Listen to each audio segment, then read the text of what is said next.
Richard II, William Shakespeare, Act 1, Scene I. London. King Richard II's palace. Enter King Richard II, John of Gaunt, with other nobles and attendants. King Richard II, old John of Gaunt, time-honoured Lancaster. Hast thou, according to thy oath and band, brought hither Henry Hereford thy bold son, here to make good the boisterous late appeal, which then our leisure would not let us hear, against the Duke of Norfolk, Thomas Mowbray, John of Gaunt? I have, my liege, King Richard II. Tell me, moreover, hast thou sounded him, if he appeal the Duke on ancient malice, or worthily, as a good subject should, on some known ground of treachery in him, John of Gaunt, as near as I could sift him on that argument, on some apparent danger seen in him, aimed at your highness, no inveterate malice, King Richard II, then call them to our presence, face to face, and frowning brow to brow, ourselves will hear, the accuser and the accused freely speak. High-stomached are they both, and full of ire, enraged deaf as the sea, hasty as fire. Enter Henry Bolingbroke and Thomas Mowbray. Henry Bolingbroke, many years of happy days befall, my gracious sovereign, my most loving liege. Thomas Mowbray, each day still better others' happiness, until the heavens, envying earth's good hap, add an immortal title to your crown. King Richard II, we thank you both, yet one but flatters us, as well appreth by the cause you come, namely to appeal each other of high treason. Cousin of Hereford, what dost thou object, against the Duke of Norfolk, Thomas Mowbray? Henry Bolingbroke, first, heaven be the record to my speech, in the devotion of a subject's love, tendering the precious safety of my prince, and free from other misbegotten hate. Come I appellant to this princely presence. Now, Thomas Mowbray, do I turn to thee, and mark my greeting well, for what I speak, my body shall make good upon this earth, or my divine soul answer it in heaven. Thou art a traitor and a miscreant, too good to be so and too bad to live. Since the more fair and crystal is the sky, the uglier seem the clouds that in it fly. Once more, the more to aggravate the note, with a foul traitor's name stuff I thy throat, and wish, so please my sovereign, ere I move, what my tongue speaks my right drawn sword may prove. Thomas Mowbray, let not my cold words here accuse my zeal. 'Tis not the trial of a woman's war, the bitter clamour of two eager tongues, can arbitrate this cause betwixt us twain. The blood is hot that must be cooled for this, yet can I not of such tame patience boast, as to be hushed and naught at all to say. First, the fair reverence of your highness curbs me, from giving reins and spurs to my free speech, which else would post until it had returned. These terms of treason doubled down his throat, setting aside his high blood's royalty, and let him be no kinsman to my liege. I do defy him, and I spit at him, call him a slanderous coward and a villain, which to maintain I would allow him odds, and meet him, were I tied to run afoot, even to the frozen ridges of the Alps, or any other ground inhabitable, wherever Englishman durst set his foot. Meantime let this defend my loyalty. By all my hopes, most falsely doth he lie. Henry Bolingbroke, pale trembling coward, there I throw my gage, disclaiming here the kindred of the king, and lay aside my high blood's royalty, which fear, not reverence, makes thee to accept, if guilty dread have left thee so much strength, as to take up mine honour's pawn, then stoop. By that and all the rights of knighthood else, will I make good against thee, arm to arm, what I have spoke, or thou canst worse devise. Thomas Mowbray, I take it up, and by that sword I swear, which gently laid my knighthood on my shoulder, I'll answer thee in any fair degree, or chivalrous design of knightly trial. And when I mount, alive may I not light, if I be traitor or unjustly fight. King Richard II, what doth our cousin later Mowbray's charge? It must be great that can inherit us, so much as of a thought of ill in him. Henry Bolingbroke, look, what I speak, my life shall prove it true, that Mowbray hath received 8,000 nobles, in name of landings for your highness soldiers, the which he hath detained for lewd employments, like a false traitor and injurious villain. Besides I say and will in battle prove, or here or elsewhere to the furthest verge, that ever was surveyed by English eye, that all the treasons for these 18 years, complotted and contrived in this land, fetch from false Mowbray their first head and spring. Further I say and further will maintain, upon his bad life to make all this good, that he did plot the Duke of Gloucester's death, suggest his soon believing adversaries, and consequently, like a traitor coward, sluiced out his innocent soul through streams of blood, which blood, like sacrificing Abel's, cries, even from the tongueless caverns of the earth, to me for justice and rough chastisement. And, by the glorious worth of my descent, this arm shall do it. or this life be spent. King Richard II, how high a pitch his resolution soars. Thomas of Norfolk, what sayst thou to this? Thomas Mowbray, oh, let my sovereign turn away his face, and bid his ears a little while be deaf, till I have told this slander of his blood. How God and good men hate so foul a liar. King Richard II, Mowbray, impartial are our eyes and ears. Were he my brother, nay, my kingdom's heir, as he is but my father's brother's son. Now, by my sceptre's oar, I make a vow. Such neighbor nearness to our sacred blood, should nothing privilege him, nor partialize the unstooping firmness of my upright soul. He is our subject, Mowbray, so art thou. Free speech and fearless sight to thee allow, Thomas Mowbray. Then, blink broke, as low as to thy heart. Through the false passage of thy throat, thou list, 3 parts of that receipt I had for Calais, dispersed I duly to his highness soldiers. The other part reserved I by consent, for that my sovereign liege was in my debt, upon remainder of a dear account. Since last I went to France to fetch his queen, now swallow down that lie. For Gloucester's death, I slew him not, but to my own disgrace, neglected my sworn duty in that case, for you, my noble lord of Lancaster, the honourable father to my foe. Once did I lay an ambush for your life, a trespass that doth vex my grieved soul. But ere I last received the sacrament, I did confess it, and exactly begged your grace's pardon, and I hope I had it. This is my fault. As for the rest appealed, it issues from the rancour of a villain, a recreant and most degenerate traitor, which in myself I boldly will defend, and interchangeably hurl down my gage upon this overweening traitor's foot, to prove myself a loyal gentleman, even in the best blood chambered in his bosom. In haste whereof, most heartily I pray, your highness to assign our trial day. King Richard II, wrath-kindled gentleman, be ruled by me. Let's purge this choler without letting blood. This we prescribe, though no physician. Deep malice makes too deep incision. Forget, forgive, conclude and be agreed. Our doctors say this is no month to bleed. Good uncle, let this end where it begun. Will calm the Duke of Norfolk, you your son, John of Gaunt, to be a make-peace shall become my age.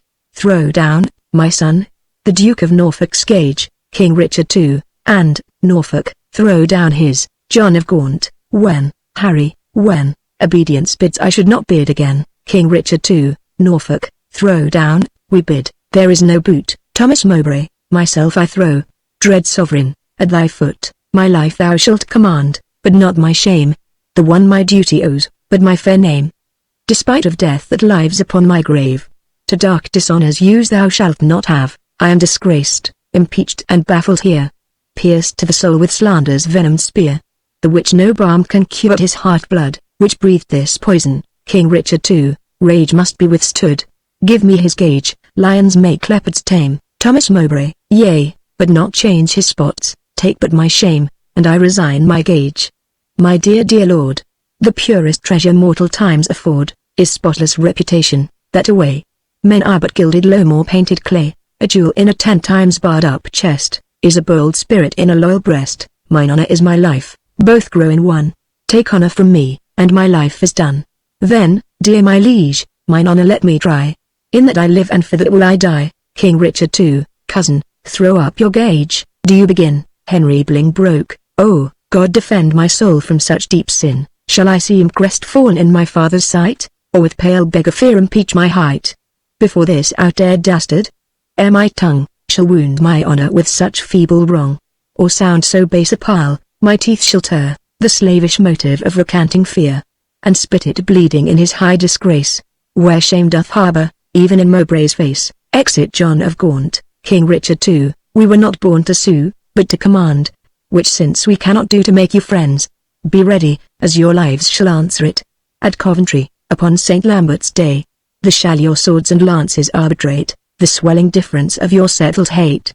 Since we cannot atone you, we shall see justice design the victor's chivalry. Lord Marshal, command our officers at arms, be ready to direct these home alarms. Exeunt. Scene 2. The Duke of Lancaster's palace. Enter John of Gaunt with Duchess John of Gaunt. Alas, the part one had in Woodstock's blood, doth more solicit me than your exclaims, to stir against the butchers of his life. But since correction lieth in those hands, which made the fault that we cannot correct, put we our quarrel to the will of heaven, who, when they see the hours ripe on earth, will rain hot vengeance on offenders' heads. Duchess, finds brotherhood in thee no sharper spur? Hath love in thy old blood no living fire? Edward's 7 sons, whereof thyself art one, were as 7 vials of his sacred blood, or 7 fair branches springing from one root. Some of those 7 are dried by nature's course, some of those branches by the destiny's cut. But Thomas, my dear lord, my life, my Gloucester, one vial full of Edward's sacred blood, one flourishing branch of his most royal root, is cracked, and all the precious liquor spilt, is hacked down, and his summer leaves all faded, by envy's hand and murder's bloody axe. Ah, Gaunt, his blood was thine. That bed, that womb, that metal, that self-mould, that fashioned thee, made him a man, and though thou livest and breathest, yet art thou slain in him. Thou dost consent, in some large measure, to thy father's death, in that thou sast thy wretched brother die, who was the model of thy father's life. Call it not patience, Gaunt, it is despair.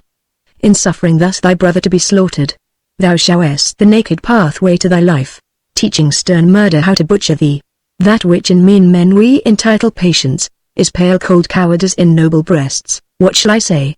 To safeguard thine own life, the best way is to venge my Gloucester's death. John of Gaunt, God's is the quarrel, for God's substitute, his deputy anointed in his sight, hath caused his death, the which if wrongfully, let heaven revenge, for I may never lift an angry arm against his minister. Duchess, where then, alas, may I complain myself? John of Gaunt, to God, the widow's champion and defence. Duchess, why, then, I will. Farewell, old Gaunt, thou goest to Coventry, there to behold our cousin Hereford and fell Mowbray fight. Oh, sit my husband's wrongs on Hereford's spear, that it may enter butcher Mowbray's breast, or, if misfortune missed the first career, be Mowbray's sins so heavy in his bosom, they may break his foaming courser's back, and throw the rider headlong in the lists. A caitiff recreant to my cousin Hereford. Farewell, old Gaunt, thy sometimes brother's wife, with her companion grief must end her life. John of Gaunt, sister, farewell, I must to Coventry.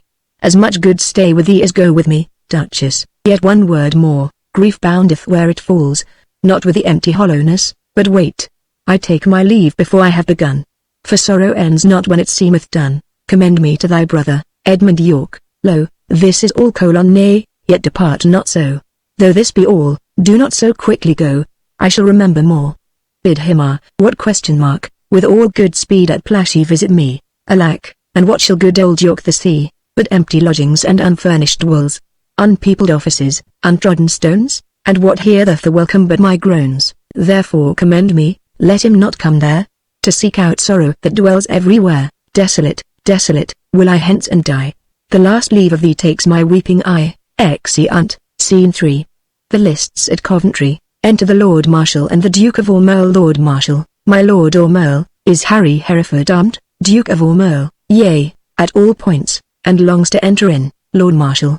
The Duke of Norfolk, spritefully and bold, stays but the summons of the appellant's trumpet. Duke of Aumerle, why, then, the champions are prepared, and stay, for nothing but his Majesty's approach.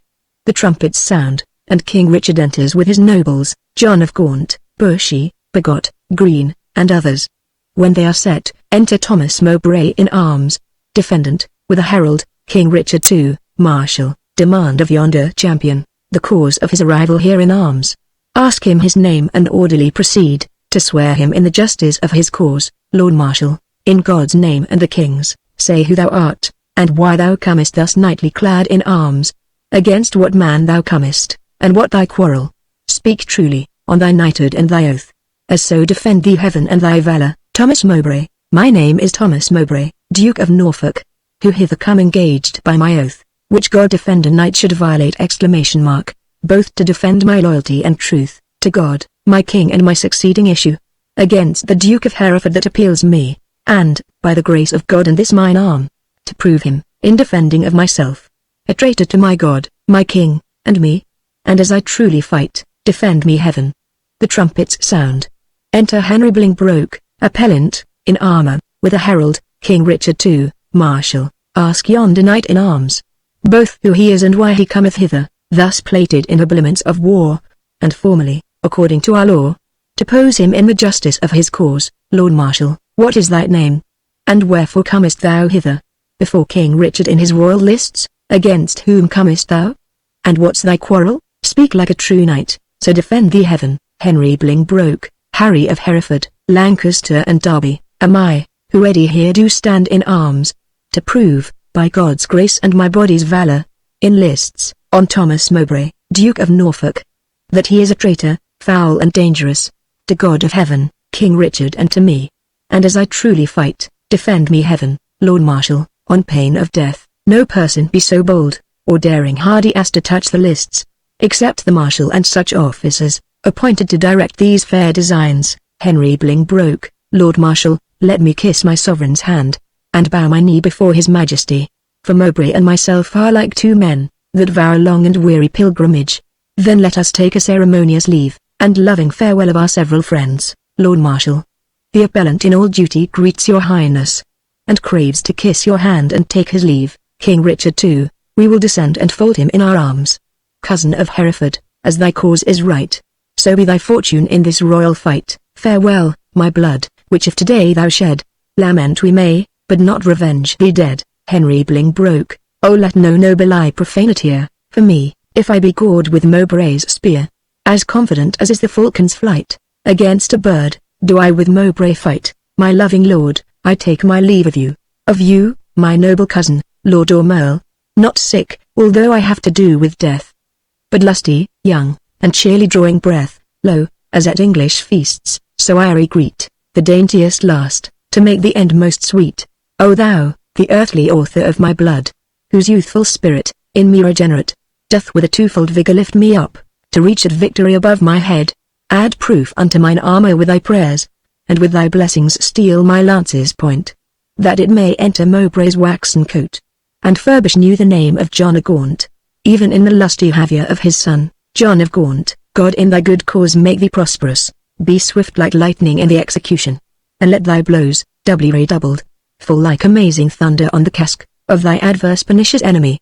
Rouse up thy youthful blood, be valiant and live. Henry Bolingbroke, mine innocency and St. George to thrive. Thomas Mowbray, however God or fortune cast my lot, there lives or dies, true to King Richard's throne, a loyal, just and upright gentleman, never did captive with a freer heart, cast off his chains of bondage and embrace his golden uncontrolled enfranchisement, more than my dancing soul doth celebrate, this feast of battle with mine adversary, most mighty liege, and my companion peers, take from my mouth the wish of happy years, as gentle and as jocund as to jest, go I to fight, truth hath a quiet breast. King Richard too, farewell, my lord, securely I espy, virtue with valour couched in thine eye, order the trial, Marshal, and begin. Lord Marshal, Harry of Hereford, Lancaster and Derby, receive thy lance, and God defend the right. Henry Bolingbroke, strong as a tower in hope, I cry amen. Lord Marshal, go bear this lance to Thomas,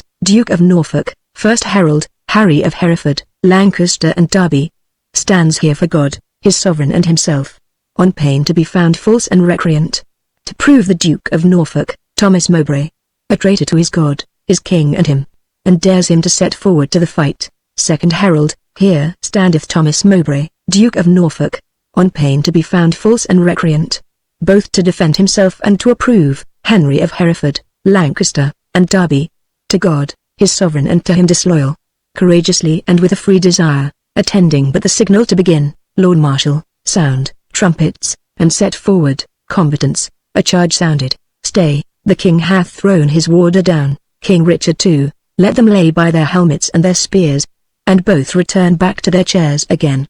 Withdraw with us, and let the trumpets sound, while we return these dukes what we decree. A long flourish, draw near, and list what with our counsel we have done, for that our kingdom's earth should not be soiled, with that dear blood which it hath fostered, and for our eyes do hate the dire aspect, of civil wounds ploughed up with neighbour's sword, and for we think the eagle-winged pride, of sky-aspiring and ambitious thoughts, with rival-hating envy, set on you, to wake our peace, which in our country's cradle, draws the sweet infant breath of gentle sleep, which so roused up with boisterous untuned drums, with harsh resounding trumpets' dreadful bray, and grating shock of wrathful iron arms, might from our quiet confines fright fair peace, and make us wade even in our kindred's blood.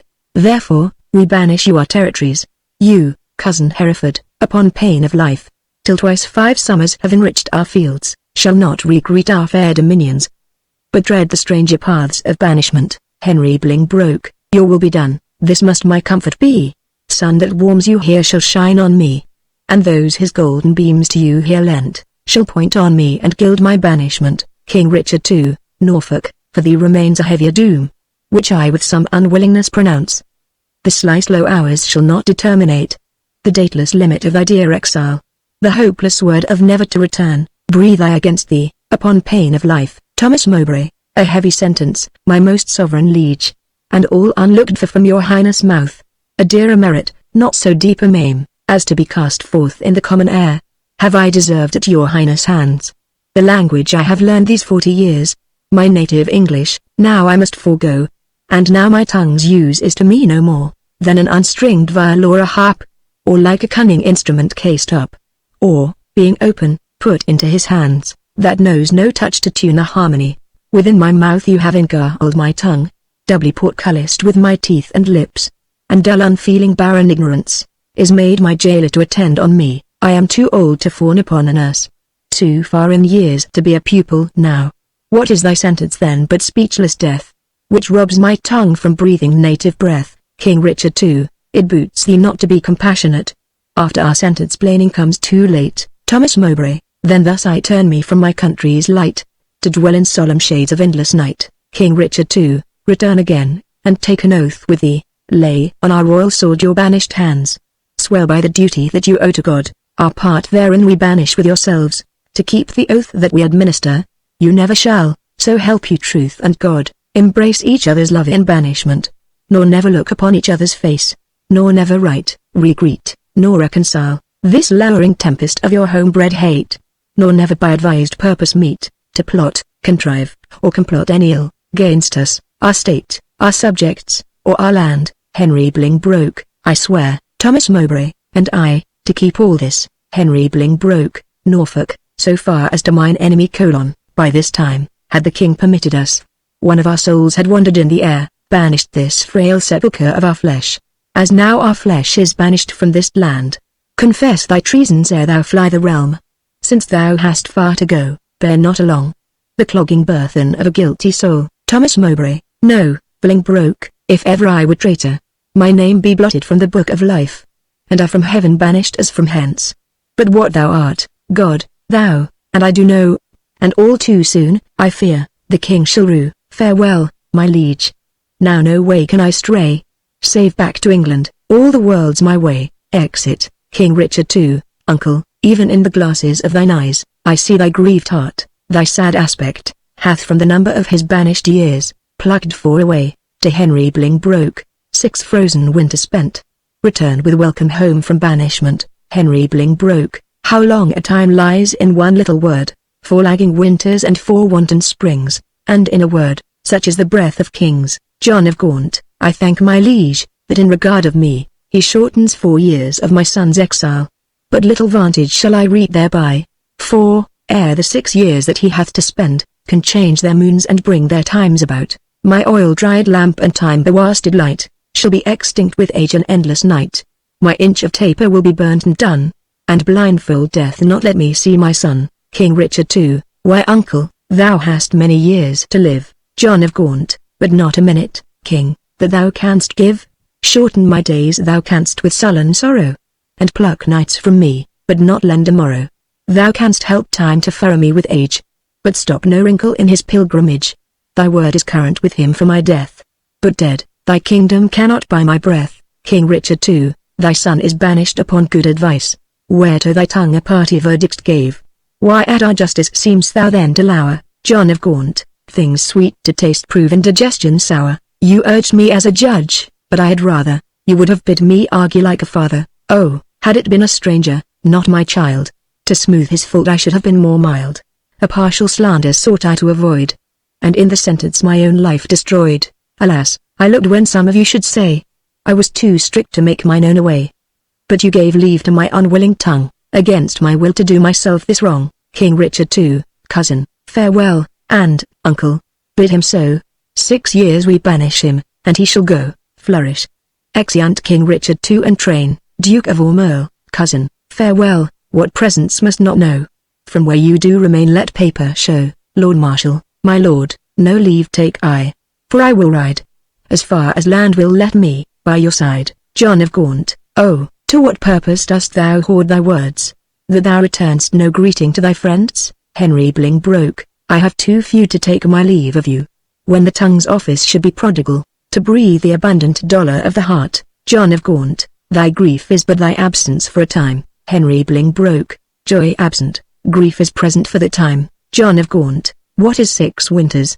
They are quickly gone. Henry Bolingbroke, to men enjoy, but grief makes 1 hour 10. John of Gaunt, call it a travel that thou takest for pleasure. Henry Bolingbroke, my heart will sigh when I must call it so, which finds it an enforced pilgrimage. John of Gaunt, the sullen passage of thy weary steps, esteem as foil wherein thou art to set the precious jewel of thy home return. Henry Bolingbroke, nay, rather, every tedious stride I make, will but remember me what a deal of world I wander from the jewels that I love. Must I not serve a long apprenticehood to foreign passages, and in the end, having my freedom, boast of nothing else, but that I was a journeyman to grief? John of Gaunt, all places that the eye of heaven visits, are to a wise man ports and happy havens. Teach thy necessity to reason thus.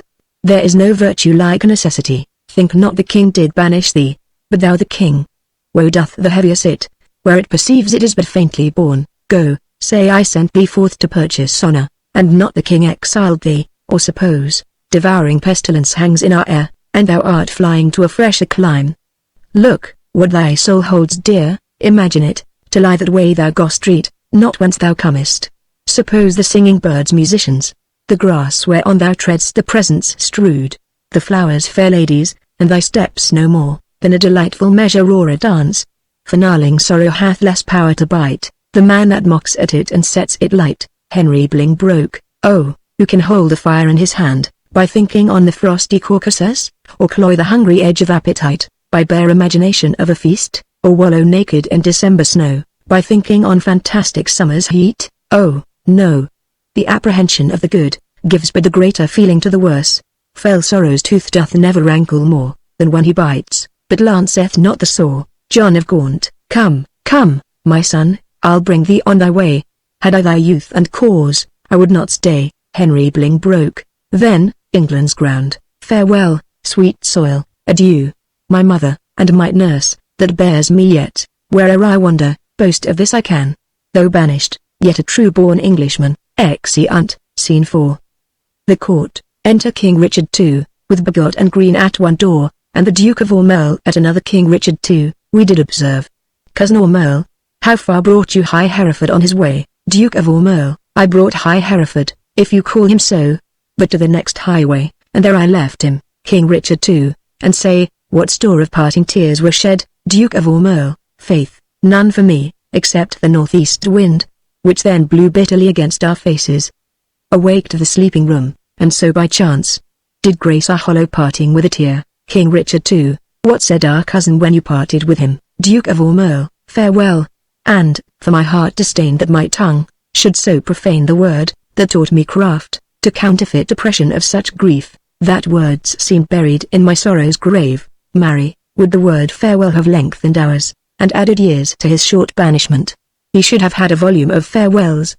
But since it would not, he had none of me. King Richard II, he is our cousin, but 'tis doubt when time shall call him home from banishment, whether our kinsmen come to see his friends. Ourself and Bushy, Bigot here and Green, observed his courtship to the common people.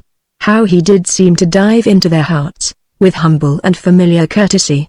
What reverence he did throw away on slaves, wooing poor craftsmen with the craft of smiles, and patient underbearing of his fortune. As to we're to banish their effects with him, off goes his bonnet to an oyster wench. A brace of draymen bid God speed him well, and had the tribute of his supple knee. With thanks, my countrymen, my loving friends, as were our England in reversion his, and he our subjects next degree in hope. Green, well, he is gone, and with him go these thoughts. Now for the rebels which stand out in Ireland. Expedient manage must be made, my liege, ere further leisure yield them further means, for their advantage and your highness loss. King Richard II, we will ourself in person to this war, and, for our coffers, with too great a court, and liberal largesse, are grown somewhat light.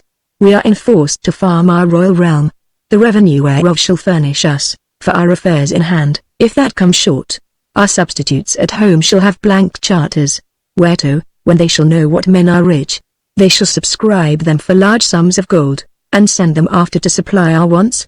For we will make for Ireland presently. Enter Bushy. Bushy, what news? Bushy, old John of Gaunt is grievous sick, my lord, suddenly taken, and hath sent post-haste, to entreat your majesty to visit him. King Richard II, where lies he? Bushy, at Ely House. King Richard II, now put it, God, in the physician's mind, to help him to his grave immediately. The lining of his coffers shall make coats, to deck our soldiers for these Irish wars. Come, gentlemen, let's all go visit him. Pray God we may make haste, and come too late. All, Amen. Exeunt. Act 2, Scene I. Ely House. Enter John of Gaunt sick, with the Duke of York, and see John of Gaunt. Will the king come, that I may breathe my last, in wholesome counsel to his unstayed youth? Duke of York, vex not yourself, nor strive not with your breath, for all in vain comes counsel to his ear. John of Gaunt, oh, but they say the tongues of dying men enforce attention like deep harmony. Where words are scarce, they are seldom spent in vain, for they breathe truth that breathe their words in pain. He that no more must say is listen more, than they whom youth and ease have taught to close. More are men's ends marked than their lives before. The setting sun, and music at the close. As the last taste of sweets, is sweetest last. Writ in remembrance more than things long past. Though Richard my life's counsel would not hear, my death's sad tale may yet undeaf his ear. Duke of York, no, it is stoped with other flattering sounds, as praises, of whose taste the wise are fond. Lascivious meters, to whose venom sound, the open ear of youth doth always listen. Report of fashions in proud Italy, whose manners still are tardy apish nation, limps after in base imitation. Where doth the world thrust forth a vanity, so it be new, there's no respect how vile, that is not quickly buzzed into his ears, then all too late comes counsel to be heard. Where will doth mutiny with wit's regard, direct not him whose way himself will choose? 'Tis breath thou lack street, and that breath wilt thou lose. John of Gaunt, methinks I am a prophet new inspired, and thus expiring do foretell of him. His rash fierce blaze of riot cannot last, for violent fires soon burn out themselves. Small showers last long, but sudden storms are short.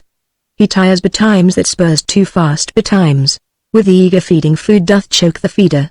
Light vanity, insatiate cormorant, consuming means, soon preys upon itself, this royal throne of kings, this scepter dial, this earth of majesty, this seat of Mars, this other Eden, demi-paradise, this fortress built by nature for herself, against infection and the hand of war, this happy breed of men, this little world, this precious stone set in the silver sea, which serves it in the office of a wall, or as a moat defensive to a house, against the envy of less happier lands. This blessed plot, this earth, this realm, this England, this nurse, this teeming womb of royal kings, feared by their breed and famous by their birth, renowned for their deeds as far from home, for Christian service and true chivalry, as is the sepulchre in stubborn Jewry, of the world's ransom, blessed Mary's son. This land of such dear souls, this dear dear land, dear for her reputation through the world, is now leased out, I die pronouncing it, like to a tenement or pelting farm. England, bound in with the triumphant sea, whose rocky shore beats back the envious siege of watery Neptune, is now bound in with shame, with inky blots and rotten parchment bonds. That England, that was wont to conquer others, hath made a shameful conquest of itself. Ah, would the scandal vanish with my life! How happy then were my ensuing death. Enter King Richard II and Queen, Duke of Ormond, Bushy, Green, Begot, Lord Ross, and Lord Willoughby, Duke of York. The king is come, deal mildly with his youth, for young hot colts being raged do rage the more. Queen, how fares thy noble uncle, Lancaster? King Richard II, what comfort, man? How is't with aged Gaunt, John of Gaunt? Oh how that name befits my composition, old Gaunt indeed, and Gaunt in being old. Within me grief hath kept a tedious fast, and who abstains from meat that is not gaunt? For sleeping England long time have I watched. Watching breeds leanness, leanness is all gaunt. The pleasure that some fathers feed upon, is my strict fast, I mean, my children's looks. And therein fasting, hast thou made me gaunt. Gaunt am I for the grave, gaunt as a grave, whose hollow womb inherits naught but bones. King Richard II, can sick men play so nicely with their names? John of Gaunt, no, misery makes sport to mock itself. Since thou dost seek to kill my name in me, I mock my name, great king, to flatter thee, King Richard II. Should dying men flatter with those that live? John of Gaunt. No, no, men living flatter those that die, King Richard II. Thou, now dying, say'st thou flatterest me, John of Gaunt. Oh, no. Thou didst, though I the sicker be, King Richard II. I am in health, I breathe, and see thee ill, John of Gaunt. Now he that made me knows I see thee ill. Ill in myself to see, and in thee seeing ill. Thy deathbed is no lesser than thy land, wherein thou liest in reputation sick. And thou, too careless patient as thou art, committ'st thy anointed body to the cure of those physicians that first wounded thee. 1,000 flatterers sit within thy crown, whose compass is no bigger than thy head, and yet, encaged in so small a verge, the waste is no whit lesser than thy land. Oh, had thy grandsire with a prophet's eye seen how his son's son should destroy his sons, from forth thy reach he would have laid thy shame, deposing thee before thou wert possessed, which art possessed now to depose thyself. Why, cousin, wert thou regent of the world, it were a shame to let this land by lease. But for thy world enjoying but this land, is it not more than shame to shame it so? Landlord of England art thou now, not king. Thy state of law is bond slave to the law, and thou, King Richard II, a lunatic lean-witted fool, presuming on an ague's privilege, darest with thy frozen admonition, make pale our cheek, chasing the royal blood, with fury from his native residence. Now, by my seat's right royal majesty, wert thou not brother to great Edward's son? This tongue that runs so roundly in thy head, should run thy head from thy unreverent shoulders, John of Gaunt. Oh, spare me not, my brother Edward's son, for that I was his father Edward's son. That blood already, like the pelican, hast thou dapped out and drunkenly caroused. My brother Gloucester, plain well-meaning soul, whom fair befall in heaven mongst happy souls, may be a precedent and witness good, that thou respect'st not spilling Edward's blood. Join with the present sickness that I have, and thy unkindness be like crooked age, to crop at once a too long withered flower. Live and thy shame, but die not shame with thee. These words hereafter thy tormentors be, convey me to my bed, then to my grave. Love they to live that love and honour have, exit, borne off by his attendants, King Richard II, and let them die that age and sullens have, for both hast thou, and both become the grave. Duke of York, I do beseech your majesty, impute his words to wayward sickliness and age in him. He loves you, on my life, and holds you dear, as Harry Duke of Hereford, were he here. King Richard II, right, you say true, as Hereford's love, so his, as theirs, so mine, and all be as it is. Enter Northumberland. Northumberland, my liege, old Gaunt commends him to your majesty, King Richard II. What says he? Northumberland, nay, nothing, all is said, his tongue is now a stringless instrument. Words, life and all, old Lancaster hath spent. Duke of York, be York the next that must be bankrupt so, though death be poor, it ends a mortal woe. King Richard II, the ripest fruit first falls, and so doth he. His time is spent, our pilgrimage must be, so much for that. Now for our Irish wars. We must supplant those rough rug-headed kerns, which live like venom where no venom else. But only they have privilege to live, and for these great affairs do ask some charge. Towards our assistance we do seize to us the plate, corn, revenues and the movables, whereof our uncle Gaunt did stand possessed. Duke of York, how long shall I be patient? Ah, how long, shall tender duty make me suffer wrong? Not Gloucester's death, nor Hereford's banishment, not Gaunt's rebukes, nor England's private wrongs, nor the prevention of poor Bolingbroke, about his marriage, nor my own disgrace, have ever made me sour my patient cheek, or bend one wrinkle on my sovereign's face. I'm the last of noble Edward's sons, of whom thy father, Prince of Wales, was first. In war was never lion raged more fierce, in peace was never gentle lamb more mild, than was that young and princely gentleman. His face thou hast, for even so looked he, accomplished with the number of thy hours, but when he frowned, it was against the French, and not against his friends. His noble hand did will what he did spend, and spent not that which his triumphant father's hand had won. His hands were guilty of no kindred blood, but bloody with the enemies of his kin. O Richard, York is too far gone with grief, or else he never would compare between. King Richard II, why, uncle, what's the matter? Duke of York, oh my liege, pardon me, if you please. If they're not, I, pleased, not to be pardoned, am content with all. Seek you to seize and gripe into your hands the royalties and rights of banished Hereford? Is not Gaunt dead, and doth not Hereford live? Was not Gaunt just, and is not Harry true? Did not the one deserve to have an heir? Is not his heir a well-deserving son? Take Hereford's rights away, and take from time his charters and his customary rights. Let not tomorrow then ensue today. Be not thyself, for how art thou a king, but by fair sequence and succession? Now, afore God forbid I say true! If you do wrongfully seize Hereford's rights, call in the letters patent that he hath, by his attorneys general to sue his livery, and deny his offered homage. You pluck 1,000 dangers on your head. You lose 1,000 well-disposed hearts, and prick my tender patience to those thoughts which honor and allegiance cannot think. King Richard II, think what you will, we seize into our hands his plate, his goods, his money and his lands. Duke of York, I'll not be by the while, my liege, farewell. What will ensue hereof, there's none can tell, but by bad courses may be understood, that their events can never fall out good. Exit. King Richard II, go, Bushy, to the Earl of Wiltshire straight.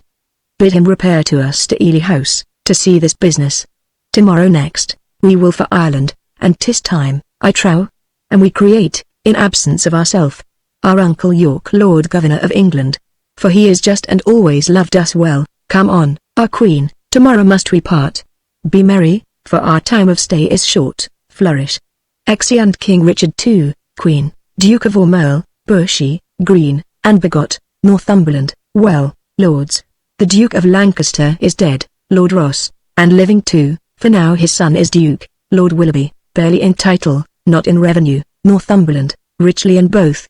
If justice had her right, Lord Ross, my heart is great, but it must break with silence, ere it be disburdened with a liberal tongue. Northumberland, nay, speak thy mind, and let him ne'er speak more, that speaks thy words again to do thee harm. Lord Willoughby, tends that thou wouldst speak to the Duke of Hereford. If it be so, out with it boldly, man. Quick is mine ear to hear of good towards him. Lord Ross, no good at all that I can do for him, unless you call it good to pity him.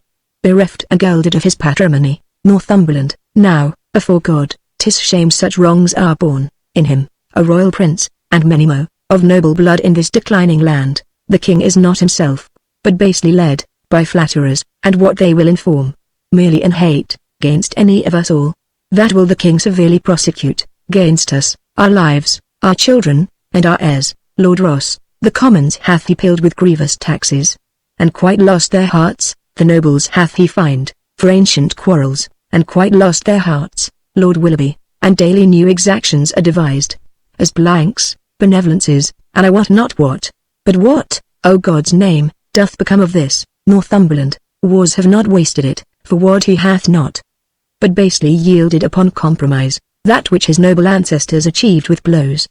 More hath he spent in peace than they in wars. Lord Ross, the Earl of Wiltshire hath the realm in farm. Lord Willoughby, the king's grown bankrupt, like a broken man. Northumberland, reproach and dissolution hangs over him. Lord Ross, he hath not money for these Irish wars, his birthness taxations notwithstanding, but by the robbing of the banished Duke, Northumberland, his noble kinsman, most degenerate king. But, lords, we hear this fearful tempest sing, yet see no shelter to avoid the storm.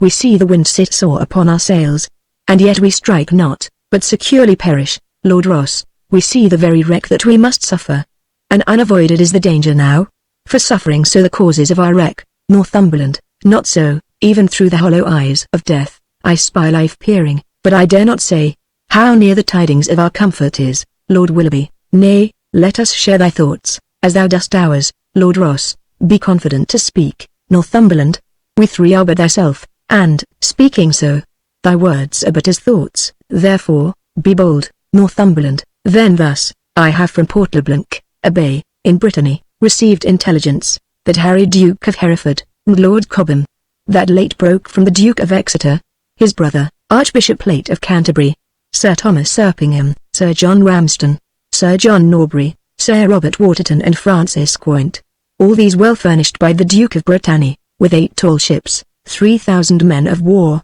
are making hither with all due expedience, and shortly mean to touch our northern shore. Perhaps they had ere this, but that they stay, the first departing of the king for Ireland. If then we shall shake off our slavish yoke, imp out our drooping country's broken wing, redeem from broken pawn the blemished crown, wipe off the dust that hides our scepter's guilt, and make high majesty look like itself, away with me and post to Ravensburg. But if you faint, as fearing to do so, stay and be secret, and myself will go, Lord Ross, to horse, to horse. Urge doubts to them that fear, Lord Willoughby, hold out my horse, and I will first be the exeunt. Scene 2. The palace, enter Queen, Bushy, and begot Bushy. Madame, your majesty is too much sad.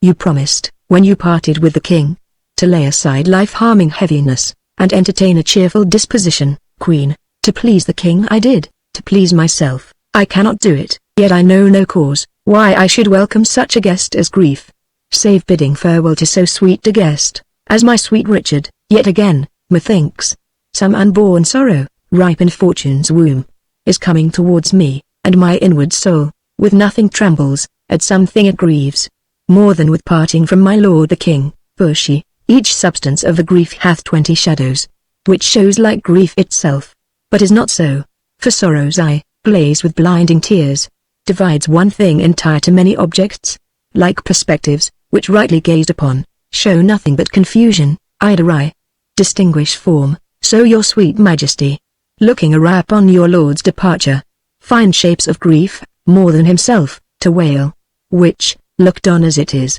naught but shadows, of what it is not.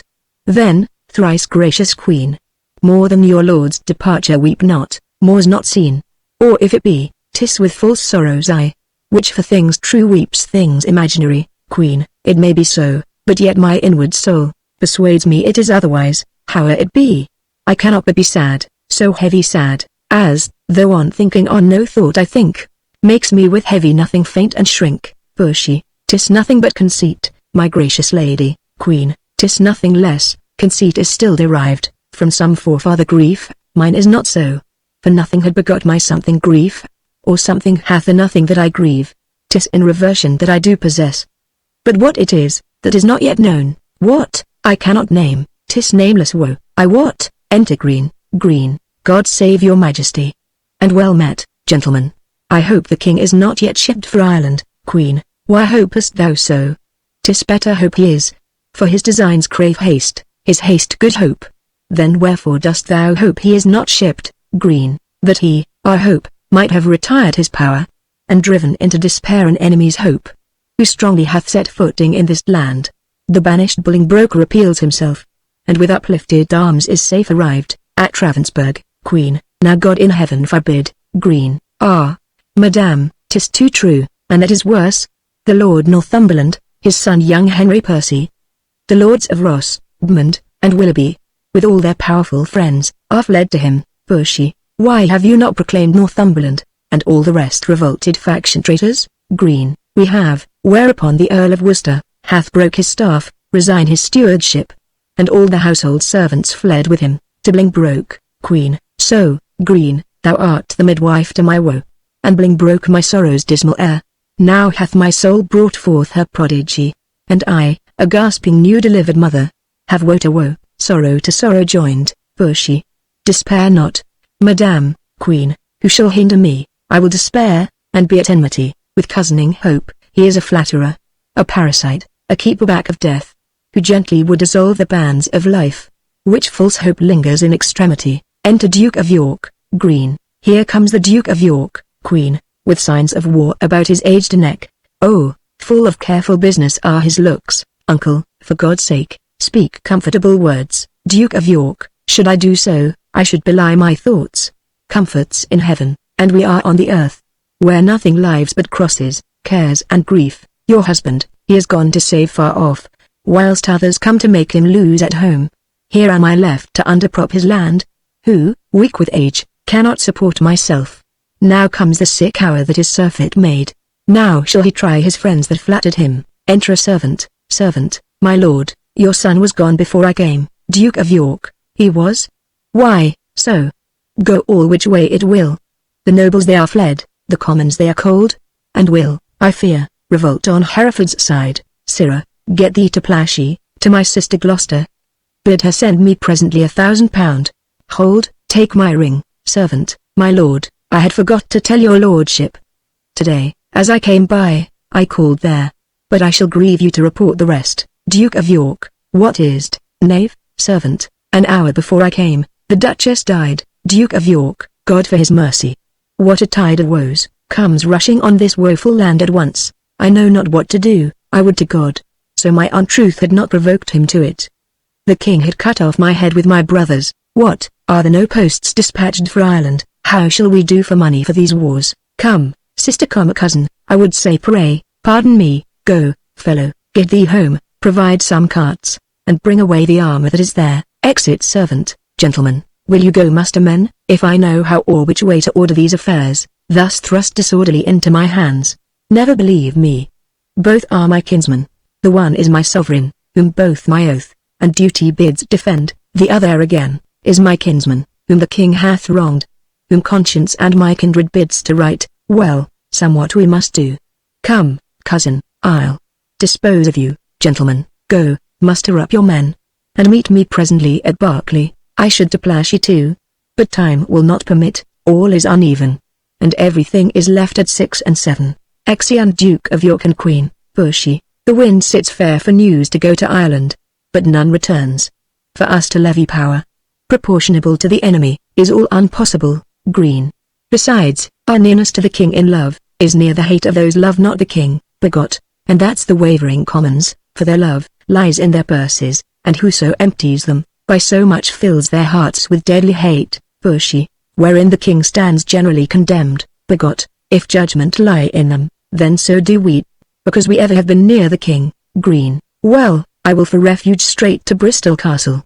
The Earl of Wiltshire is already there. Bushy, thither will I with you, for little office, the hateful commons will perform for us, except like curs to tear us all to pieces. Will you go along with us? Begot, no, I will to Ireland to his majesty. Farewell, if heart's presages be not vain. We three here art that ne'er shall meet again. Bushy, that's as York thrives to beat back Bolingbroke. Green, alas, poor Duke. The task he undertakes, is numbering sands and drinking oceans dry. Where one on his side fights, thousands will fly. Farewell at once, for all, and ever. Bushy, well, we may meet again. Begot, I fear me, never. Exeunt. Scene 3. Wilds in Gloucestershire. Enter Henry Bolingbroke and Northumberland, with forces. Henry Bolingbroke, how far is it, my lord, to Berkeley now? Northumberland, believe me, noble lord, I am a stranger here in Gloucestershire. These high wild hills and rough uneven ways, draws out our miles, and makes them wearisome. And yet your fair discourse hath been a sugar, making the hard way sweet and delectable. But I bethink me what a weary way, from Ravensburg to Cotswold will be found, in Ross and Willoughby, wanting your company, which, I protest, hath very much beguiled the tediousness and process of my travel. But theirs is sweetened with the hope to have the present benefit which I possess, and hope to joy is little less in joy than hope enjoyed. By this the weary lords shall make their way seem short, as mine hath done, by sight of what I have. Your noble company, Henry Bolingbroke, of much less value is my company than your good words. But who comes here? Enter Henry Percy, Northumberland. It is my son, young Harry Percy, sent from my brother Worcester. Whensoever. Harry, how fares your uncle, Henry Percy? I had thought, my lord, to have learned his health of you. Northumberland, why, is he not with the Queen? Henry Percy, no, my good lord, he hath forsook the court, broken his staff of office and dispersed the household of the king. Northumberland, what was his reason? He was not so resolved when last we spake together, Henry Percy, because your lordship was proclaimed traitor, but he, my lord, is gone to Ravensburg, to offer service to the Duke of Hereford, and sent me over by Berkeley, to discover what power the Duke of York had levied there, then with directions to repair to Ravensburg. Northumberland, have you forgot the Duke of Hereford, boy? Henry Percy, no, my good lord, for that is not forgot, which ne'er I did remember, to my knowledge. I never in my life did look on him. Northumberland, then learn to know him now. This is the Duke, Henry Percy, my gracious lord, I tender you my service, such as it is, being tender, raw and young, which elder days shall ripen and confirm, to more approved service and is it. Henry Bolingbroke, I thank thee, gentle Percy, and be sure, I count myself in nothing else so happy, as in a soul remembering my good friends, and, as my fortune ripens with thy love, it shall be still thy true love's recompense. My heart this covenant makes, my hand thus seals it. Northumberland, how far is it to Berkeley? And what stir keeps good old York there with his men of war? Henry Percy, there stands the castle, by yon tuft of trees? Manned with 300 men, as I have heard. And in it are the lords of York, Berkeley, and Seymour. None else of name and noble estimate. Enter Lord Ross and Lord Willoughby, Northumberland. Here come the lords of Ross and Willoughby. Bloody with spurring, fiery red with haste, Henry Bolingbroke, welcome, my lords. I watch your love pursues, a banished traitor. All my treasury is yet but unfelt thanks, which more enriched shall be your love and labour's recompense. Lord Ross, your presence makes us rich, most noble lord, Lord Willoughby, and far surmounts our labour to attain it. Henry Bolingbroke, of more thanks. The exchequer of the poor, which, till my infant fortune comes to years, stands for my bounty. But who comes here? Enter Lord Berkeley, Northumberland. It is my Lord of Berkeley, as I guess. Lord Berkeley, my Lord of Hereford. My message is to you, Henry Bolingbroke, my lord. My answer is to Lancaster, and I am come to seek that name in England, and I must find that title in your tongue. Before I make reply to aught you say, Lord Berkeley, mistake me not, my lord. 'Tis not my meaning to raise one title of your honour out. To you, my lord, I come, what lord you will, from the most gracious regent of this land, the Duke of York, to know what pricks you on, to take advantage of the absent time, and fright our native peace with self-born arms. Enter Duke of York attended, Henry Bolingbroke. I shall not need transport my words by you. Here comes his grace in person. My noble uncle, kneels, Duke of York, show me thy humble heart, and not thy knee, whose duty is deceivable and false. Henry Bolingbroke, my gracious uncle, Duke of York. Tut, tut. Grace me no grace, nor uncle me no uncle. I am no traitor's uncle, and that word grace, in an ungracious mouth is but profane. Why have those banished and forbidden legs dared once to touch a dust of England's ground? But then more why?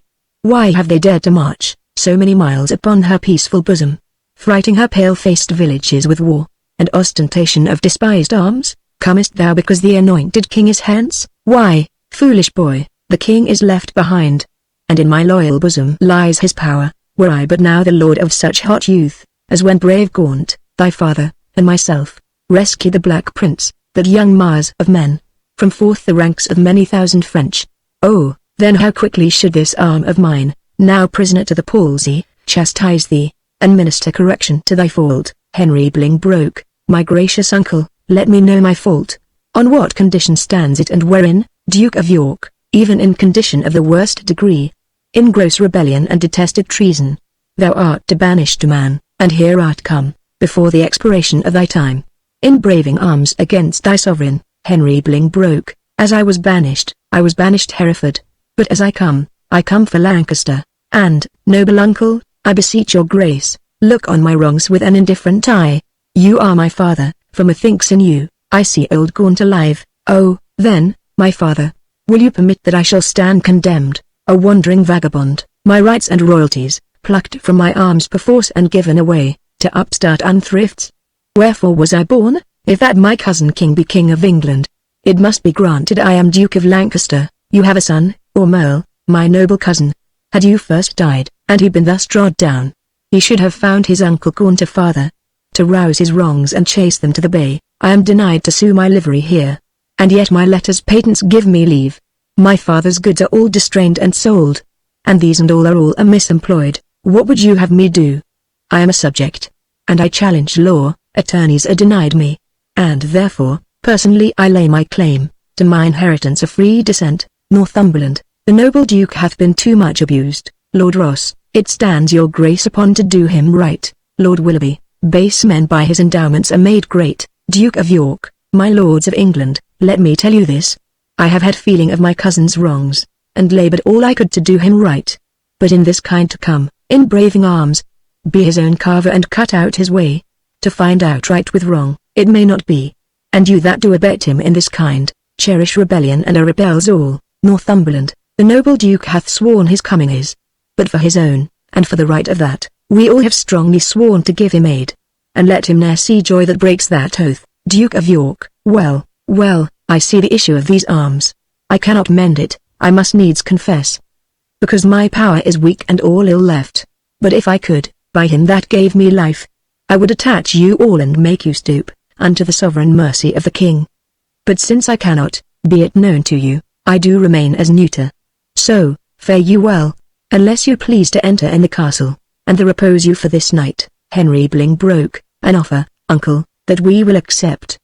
But we must win your grace to go with us, to Bristol Castle, which they say is held by Bushy, Buckott and their complices, the caterpillars of the Commonwealth, which I have sworn to weed and pluck away. Duke of York, it may be I will go with you, but yet I'll pause, for I am loath to break our country's laws, nor friends nor foes, to me welcome you are. Things past redress are now with me past care. Exeunt. Scene 4. A camp in Wales. Enter Earl of Salisbury and a Welsh captain. Captain, my lord of Salisbury, we have stayed 10 days, and hardly kept our countrymen together, and yet we hear no tidings from the king, therefore we will disperse ourselves. Farewell, Earl of Salisbury, stay yet another day, thou trusty Welshman. The king reposeth all his confidence in thee. Captain, 'tis thought the king is dead, we will not stay. The bay trees in our country are all withered, and meteors fright the fixed stars of heaven. The pale-faced moon looks bloody on the earth, and lean-looked prophets whisper fearful change. Rich men look sad and ruffians dance and leap. The one in fear to lose what they enjoy, the other to enjoy by rage and war.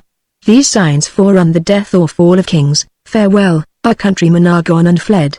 As well assured Richard their king is dead. Exit. Earl of Salisbury. Ah, Richard, with the eyes of heavy mind, I see thy glory like a shooting star, fall to the base earth from the firmament, thy sunset sweeping in the lowly west, witnessing storms to come, woe and unrest. Thy friends are fled to wait upon thy foes, and crossly to thy good all fortune goes. Exit. Act 3, Scene I. Bristol. Before the castle, enter Henry Bolingbroke, Duke of York, Northumberland, Lord Ross, Henry Percy, Lord Willoughby, with Bushy and Green, prisoners. Henry Bolingbroke, bring forth these men. Bushy and Green, I will not vex your souls, since presently your souls must part your bodies, with too much urging your pernicious lives. For 'twere no charity, yet, to wash your blood from off my hands, here in the view of men, I will unfold some causes of your deaths. You have misled a prince, a royal king, a happy gentleman in blood and lineaments. By you unhappy and disfigured clean, you have in manner with your sinful hours, made a divorce betwixt his queen and him, broke the possession of a royal bed, and stained the beauty of a fair queen's cheeks, with tears drawn from her eyes by your foul wrongs. Myself, a prince by fortune of my birth, near to the king in blood, and near in love, till you did make him misinterpret me, have stooped my neck under your injuries, and sighed my English breath in foreign clouds, eating the bitter bread of banishment, whilst you have fed upon my signories, dispacked my parks and felled my forest woods, from my own windows torn my household coat, raised out my emprise, leaving me no sign, save men's opinions and my living blood, to show the world I am a gentleman. This and much more than twice all this, condemns you to the death.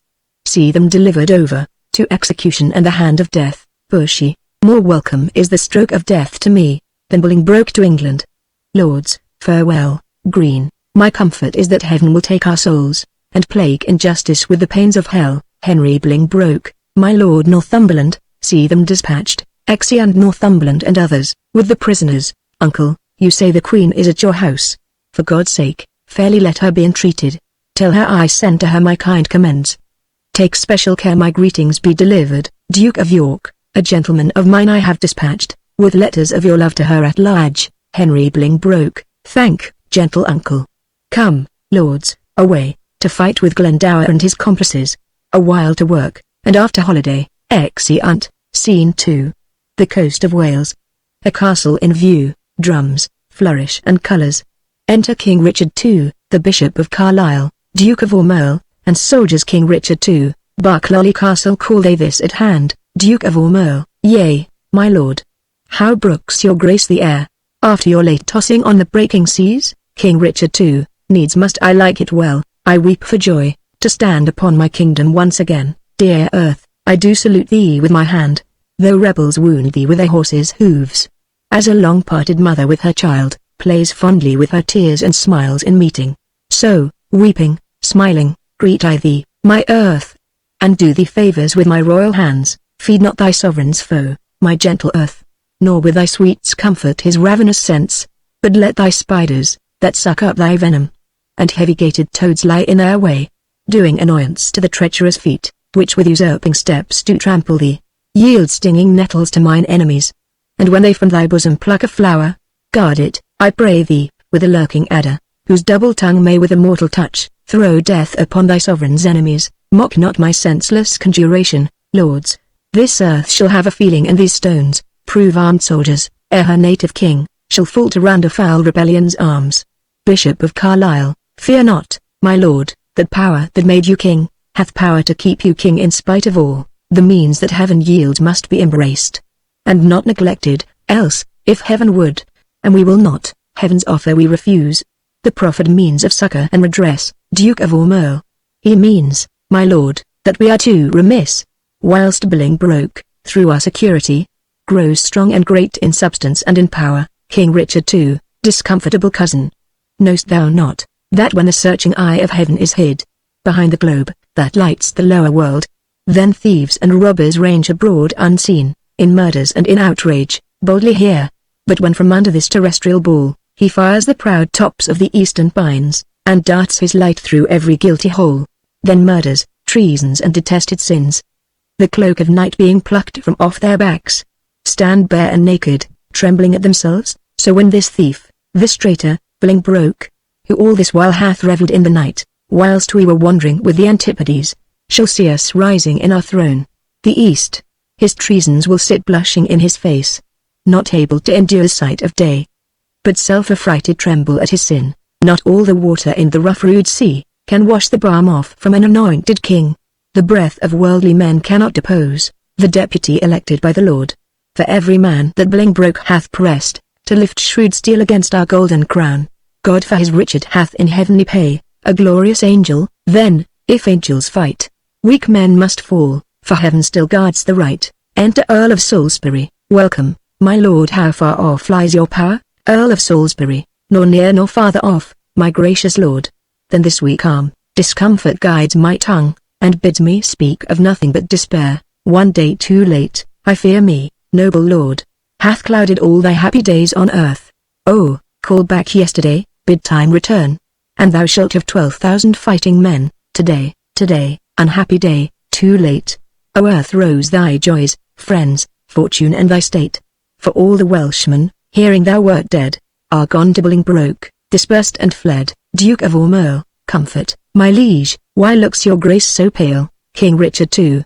But now the blood of 20,000 men did triumph in my face, and they are fled. And, till so much blood thither come again, have I not reason to look pale and dead? All souls that will be safe fly from my side, for time hath set a blot upon my pride. Duke of Ormond, comfort, my liege. Remember who you are, King Richard II. I had forgot myself. Am I not king? Awake, thou coward majesty. Thou sleepest. Is not the king's name 20,000 names? Arm, might name. A puny subject strikes at thy great glory. Look not to the ground, ye favourites of a king. Are we not high? High be our thoughts. I know my uncle York hath power enough to serve our turn. But who comes here? Enter Sir Stephen Scroop. Sir Stephen Scroop. More health and happiness betide my liege than can my care-tuned tongue deliver him. King Richard II, mine ear is open and my heart prepared. The worst is worldly loss thou canst unfold. Say, is my kingdom lost? Why, 'twas my care, and what loss is it to be rid of care? Strives Bolingbroke to be as great as we? Greater he shall not be. If he serve God, we'll serve him too and be his fellow. So revolt our subjects, that we cannot mend. They break their faith to God as well as us. Cry woe, destruction, ruin and decay. The worst is death, and death will have his day. Sir Stephen Scroop, glad am I that your highness is so armed, to bear the tidings of calamity, like an unseasonable stormy day, which makes the silver rivers drown their shores, as if the world were all dissolved to tears. So high above his limits swells the rage of Bolingbroke, governing your fearful land, with hard bright steel and hearts harder than steel. White beards have armed their thin and hairless scalps against thy majesty. Boys, with women's voices, strive to speak big and clap their female joints, instead of unwieldy arms against thy crown. The very beadsmen learn to bend their bows, of double fatal yew against thy state. Yea, distaff women manage rusty bills against thy seat, both young and old rebel. And all goes worse than I have power to tell. King Richard II, too well thou tell'st a tale so ill. Where is the Earl of Wiltshire? Where is Bigot? What is become of Bushy? Where is Green, that they have let the dangerous enemy measure our confines with such peaceful steps. If we prevail, their heads shall pay for it. I warrant they have made peace with Bolingbroke, Sir Stephen Scrope. Peace have they made with him indeed, my lord, King Richard II. O villains, vipers, damned without redemption, dogs, easily won to fawn on any man, snakes, in my heart blood warmed, that sting my heart, 3 Judases, each one thrice worse than Judas, would they make peace? Terrible hell make war upon their spotted souls for this offense. Sir Stephen Scrope, sweet love, I see, changing his property, turns to the sourest and the most deadly hate. Again uncurse their souls, their peace is made, with heads, and not with hands. Those whom you curse, have felt the worst of death's destroying wound, and lie full low, graved in the hollow ground. Duke of Ormond, is Bushy, Green, and the Earl of Wiltshire dead? Sir Stephen Scrope, all of them at Bristol lost their heads. Duke of Ormond, where is the Duke my father with his power? King Richard II, no matter where, of comfort no man speak. Let's talk of graves, of worms, and epitaphs. Make dust our paper and with rainy eyes, write sorrow on the bosom of the earth. Let's choose executors and talk of wills. And yet not so, for what can we bequeath, save our deposed bodies to the ground, our lands, our lives and all our Bolingbroke's? And nothing can we call our own but death, and that small model of the barren earth, which serves as paste and cover to our bones. For God's sake, let us sit upon the ground, and tell sad stories of the death of kings. How some have been deposed, some slain in war, some haunted by the ghosts they have deposed, some poisoned by their wives, some sleeping killed. All murdered, for within the hollow crown, that rounds the mortal temples of a king, keeps death his court and the theantic sits, scoffing his state and grinning at his pomp, allowing him a breath, a little scene, to monarchize, be feared and kill with looks, infusing him with self and vain conceit, as if this flesh which walls about our life, were brass impregnable, and humour thus, comes at the last and with a little pin, bores through his castle wall, and farewell king, cover your heads and mock not flesh and blood, with solemn reverence, throw away respect, tradition, form and ceremonious duty. For you have but mistook me all this while. I live with bread like you, feel want, taste grief, need friends, subjected thus. How can you say to me, I am a king? Bishop of Carlisle, my lord, wise men ne'er sit and wail their woes, but presently prevent the ways to wail, to fear the foe, since fear oppresseth strength, gives in your weakness strength unto your foe. And so your follies fight against yourself, fear and be slain, no worse can come to fight. And fight and die is death destroying death. Where fearing dying pays death servile breath. Duke of Ormond, my father hath the power, inquire of him, and learn to make a body of a limb. King Richard II, thou chidest me well, proud Bolingbroke, I come, to change blows with thee for our day of doom. This ague fit of fear is overblown. An easy task it is to win our own. Say, Scrope, where lies our uncle with his power? Speak sweetly, man, although thy looks be sour. Sir Stephen Scrope, men judge by the complexion of the sky, the state and inclination of the day. So may you by my dull and heavy eye. My tongue hath but a heavier tale to say, I play the torturer, by small and small, to lengthen out the worst that must be spoken. Your uncle York is joined with Bolingbroke, and all your northern castles yielded up, and all your southern gentlemen in arms, upon his party. King Richard II, thou hast said enough. Beshrew thee, cousin, which didst lead me forth, to Duke of Ormond, of that sweet way I was into despair. What say you now? What comfort have we now? By heaven, I'll hate him everlastingly, that bids me be of comfort any more. Go to Flint Castle, there I'll pine away. A king, woe's slave, shall king me woe obey. That power I have, discharge, and let them go, to ear the land that hath some hope to grow. For I have none, let no man speak again, to alter this, the counsel is but vain. Duke of Ormond, my liege, one word, King Richard II. He does me double wrong, that wounds me with the flatteries of his tongue. Discharge my followers, let them hence away. From Richard's Knight to Bolingbroke's fair day. Exeunt, Scene 3. Wales. Before Flint Castle, enter, with drum and colours, Henry Bolingbroke, Duke of York, Northumberland, attendants, and forces Henry Bolingbroke, so that by this intelligence will learn, the Welshmen are dispersed, and Salisbury, is gone to meet the king, who lately landed, with some few private friends upon this coast, Northumberland. The news is very fair and good, my lord.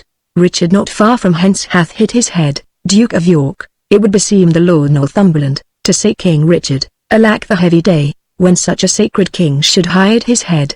Northumberland, your grace mistakes, only to be brief, left I his title out, Duke of York. The time hath been. Would you have been so brief with him? He would have been so brief with you, to shorten you. For taking so the head, your whole head's length, Henry Bolingbroke, mistake not, uncle, further than you should. Duke of York, take not, good cousin, further than you should, lest you mistake the heavens are o'er our heads. Henry Bolingbroke, I know it, uncle, and oppose not myself, against their will. But who comes here? Enter Henry Percy. Welcome, Harry. What, will not this castle yield? Henry Percy, the castle royally is manned, my lord. Against thy entrance, Henry Bolingbroke, royally, why, it contains no king. Henry Percy, yes, my good lord. It doth contain a king. King Richard lies, within the limits of yon lime and stone. And with him are the Lord Ormerle, Lord Salisbury, Sir Stephen Scrope, besides a clergyman, of holy reverence, who, I cannot learn, Northumberland, oh, belike it is the Bishop of Carlisle. Henry Bolingbroke, noble lords, go to the rude ribs of that ancient castle. Through brazen trumpet send the breath of parley, into his ruined ears, and thus deliver. Henry Bolingbroke, on both his knees doth kiss King Richard's hand, and sends allegiance and true faith of heart, to his most royal person, if I come, even at his feet to lay my arms and power. Provided that my banishment repealed, and lands restored again be freely granted. If not, I'll use the advantage of my power, and lay the summer's dust with showers of blood, rain from the wounds of slaughtered Englishmen. The which, how far off from the mind of Bolingbroke, it is, such crimson tempest should bedrench the fresh green lap of fair King Richard's land. My stooping duty tenderly shall show, go, signify as much, while here we march, upon the grassy carpet of this plain, let's march without the noise of threatening drum. That from this castle's tattered battlements, our fair appointments may be well perused, methinks King Richard and myself should meet, with no less terror than the elements, of fire and water, when their thundering shock, at meeting tears the cloudy cheeks of heaven. Be he the fire, I'll be the yielding water, the rage be his, whilst on the earth I reign, my waters, on the earth, and not on him. March on, and mark King Richard how he looks, pile without, and answer within. Then a flourish. Enter on the walls, King Richard II, the Bishop of Carlisle, Duke of Ormerle, Sir Stephen Scrope, and Earl of Salisbury. See, King Richard doth himself appear, as doth the blushing discontented sun, from out the fiery portal of the east, when he perceives the envious clouds are bent, to dim his glory and to stain the track of his bright passage to the Occident. Duke of York, yet looks he like a king. Behold, his eye, as bright as is the eagle's, lightens forth, controlling majesty. Alack, for woe, that any harm should stain so fair a show. King Richard II, we are amazed, and thus long have we stood, to watch the fearful bending of thy knee, to Northumberland, because we thought ourself thy lawful king. And if we be, how dare thy joints forget, to pay their awful duty to our presence? If we be not, show us the hand of God, that hath dismissed us from our stewardship. For well we know, no hand of blood and bone, can gripe the sacred handle of our sceptre, unless he do profane, steal, or usurp. And though you think that all, as you have done, have torn their souls by turning them from us, and we are barren and bereft of friends, yet know, my master, God omnipotent, is mustering in his clouds on our behalf, armies of pestilence, and they shall strike, your children yet unborn and unbegot, that lift your vassal hands against my head, and threat the glory of my precious crown. Tell Bolingbroke beyond methinks he stands, that every stride he makes upon my land, is dangerous treason. He has come to open, the purple testament of bleeding war, but ere the crown he looks for live in peace. 10,000 bloody crowns of mothers' sons, shall ill become the flower of England's face, change the complexion of her made pale peace, to scarlet indignation and bedew her pastures grass with faithful English blood. Northumberland, the King of Heaven forbid our Lord the King, should so with civil and uncivil arms, be rushed upon. Thy thrice noble cousin, Harry Bolingbroke doth humbly kiss thy hand, and by the honourable tomb he swears, that stands upon your royal grandsire's bones, and by the royalties of both your bloods, currents that spring from one most gracious head, and by the buried hand of warlike Gaunt, and by the worth and honour of himself, comprising all that may be sworn or said, his coming hither hath no further scope, than for his lineal royalties and to beg, enfranchisement immediate on his notsays, which on thy royal party granted once. His glittering arms he will commend to rust, his barbed steeds to stables, and his heart, to faithful service of your majesty. This swears he, as he is a prince, is just. And, as I am a gentleman, I credit him. King Richard II, Northumberland, say thus the king returns. His noble cousin is right welcome hither. And all the number of his fair demands, shall be accomplished without contradiction. With all the gracious utterance thou hast, speak to his gentle hearing kind commends. We do debase ourselves, cousin, do we not? To Duke of Ormond, to look so poorly and to speak so fair, shall we call back Northumberland, and send defiance to the traitor, and so die? Duke of Ormond, no, good my lord, let's fight with gentle words, till time lend friends and friends their helpful swords. King Richard II, O God, that ere this tongue of mine, that laid the sentence of dread banishment, on yon proud man, should take it off again, with words of sooth. Oh that I were as great, as is my grief, or lesser than my name, or that I could forget what I have been, or not remember what I must be now. Swell'st thou, proud heart? I'll give thee scope to beat, since foes have scope to beat both thee and me. Duke of Ormond, Northumberland comes back from Bolingbroke. King Richard II, what must the king do now? Must he submit? The king shall do it. Must he be deposed? The king shall be contented. Must he lose the name of king? O God's name, let it go. I'll give my jewels for a set of beads, my gorgeous palace for a hermitage, my gay apparel for an almsman's gown, my figured goblets for a dish of wood, my scepter for a palmer's walking staff, my subjects for a pair of carved saints, and my large kingdom for a little grave, little grave, an obscure grave. Or I'll be buried in the king's highway, some way of common trade, where subjects' feet may hourly trample on their sovereign's head. For on my heart they tread now whilst I live, and buried once, why not upon my head? Ormond, thou weep street, my tender-hearted cousin, we'll make foul weather with despised tears, our sighs and they shall lodge the summer corn, and make a dearth in this revolting land. Or shall we play the wantons with our woes, and make some pretty match with shedding tears, as thus, to drop them still upon one place, till they have fretted us a pair of graves, within the earth, and, therein laid the lies, two kinsmen digged their graves with weeping eyes. Would not this ill do well? Well, I see, I talk but idly, and you laugh at me, most mighty prince, my lord Northumberland. What says King Bolingbroke? Will his majesty give Richard leave to live till Richard die? You make a leg, and Bolingbroke says Northumberland, my lord, in the base court he doth attend, to speak with you. May it please you to come down. King Richard II, down I come, like a glistering fathom, wanting the manage of unruly jades, in the base court, where kings grow base, to come at traitors' calls and do them grace, in the base court.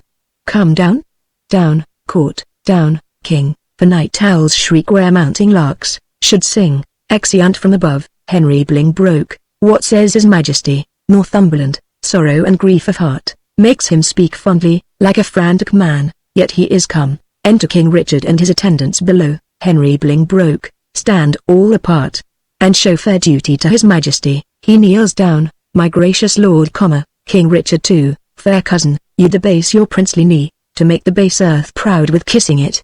Me rather had my heart might feel your love, than my unpleased eye see your courtesy. Up, cousin, up, your heart is up, I know. Thus high at least, although your knee be low. Henry Bolingbroke, my gracious lord, I come but for mine own. King Richard II, your own is yours, and I am yours, and all. Henry Bolingbroke, so far be mine, my most redoubted lord, as my true service shall deserve your love. King Richard II, well you deserve, they well deserve to have, that know the strongest and surest way to get. Uncle, give me your hands, nay, dry your eyes, tears show their love, that want their remedies. Cousin, I am too young to be your father, though you are old enough to be my heir. What you will have, I'll give, and willing too, for do we must what force will have us do, set on towards London. Cousin, is it so? Henry Bolingbroke, yea, my good lord. King Richard II, then I must not say number, flourish. Exeunt, Scene 4. Langley. The Duke of York's garden. Enter the Queen and two ladies. Queen, what sport shall we devise here in this garden, to drive away the heavy thought of care? Lady, Madame, we'll play at bowls. Queen, 'twill make me think the world is full of rubs, and that my fortune rubs against the bias. Lady, Madame, we'll dance. Queen, my legs can keep no measure in delight, when my poor heart no measure keeps in grief. Therefore, No dancing, girl, some other sport, lady. Madame, will tell tales, queen, of sorrow or of joy, lady, of either. Madame, queen, of neither, girl. For of joy, being altogether wanting, it doth remember me the more of sorrow. Or if of grief, being altogether had, it adds more sorrow to my want of joy. For what I have I need not to repeat, and what I wanted boots not to complain, lady. Madame, I'll sing, queen, 'tis well that thou hast cause, but thou shouldst please me better, wouldst thou weep, lady, I could weep. Madame, would it do you good, queen, and I could sing, would weeping do me good? And never borrow any tear of thee. Enter a gardener, and 2 servants. But stay, here come the gardeners. Let's step into the shadow of these trees, my wretchedness unto the row of pins. They'll talk of state, for every one doth so, against a change, woe is forerun with woe. Queen and ladies retire. Gardener, go, bind thou up yon dangling apricocks, which, like unruly children, make their sire stoop with oppression of their prodigal weight.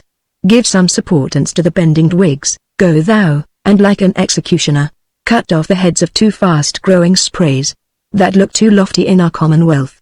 All must be even in our government. You thus employed, I will go rout away the noisome weeds, which without profit suck the soil's fertility from wholesome flowers. Servant, why should we in the compass of a pale keep law and form and due proportion, showing, as in a model, our firm estate, when our sea-walled garden, the whole land, is full of weeds, her fairest flowers choked up, her fruit trees all upturned, her hedges ruined, her knots disordered and her wholesome herbs swarming with caterpillars? Gardener, hold thy peace.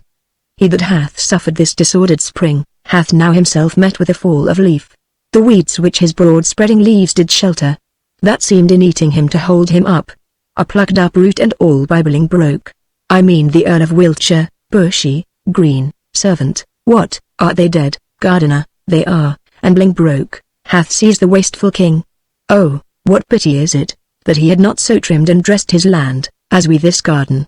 We at time of year do wound the bark, the skin of our fruit trees, lest, being overproud in sap and blood, with too much riches it confound itself. Had he done so to great and growing men, there might have lived to bear and he to taste their fruits of duty. Superfluous branches, we lop away, that bearing boughs may live.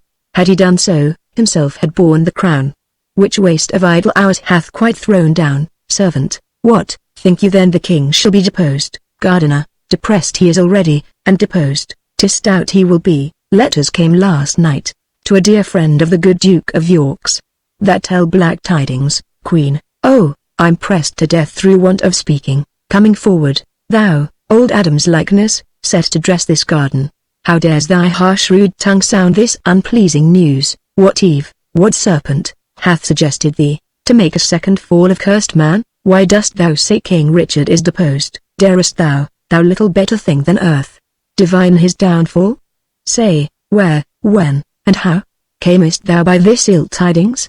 Speak, thou wretch. Gardener, pardon me, madame, little joy have I, to breathe this news, yet what I say is true. King Richard, he is in the mighty hold of Bolingbroke, their fortunes both are weighed.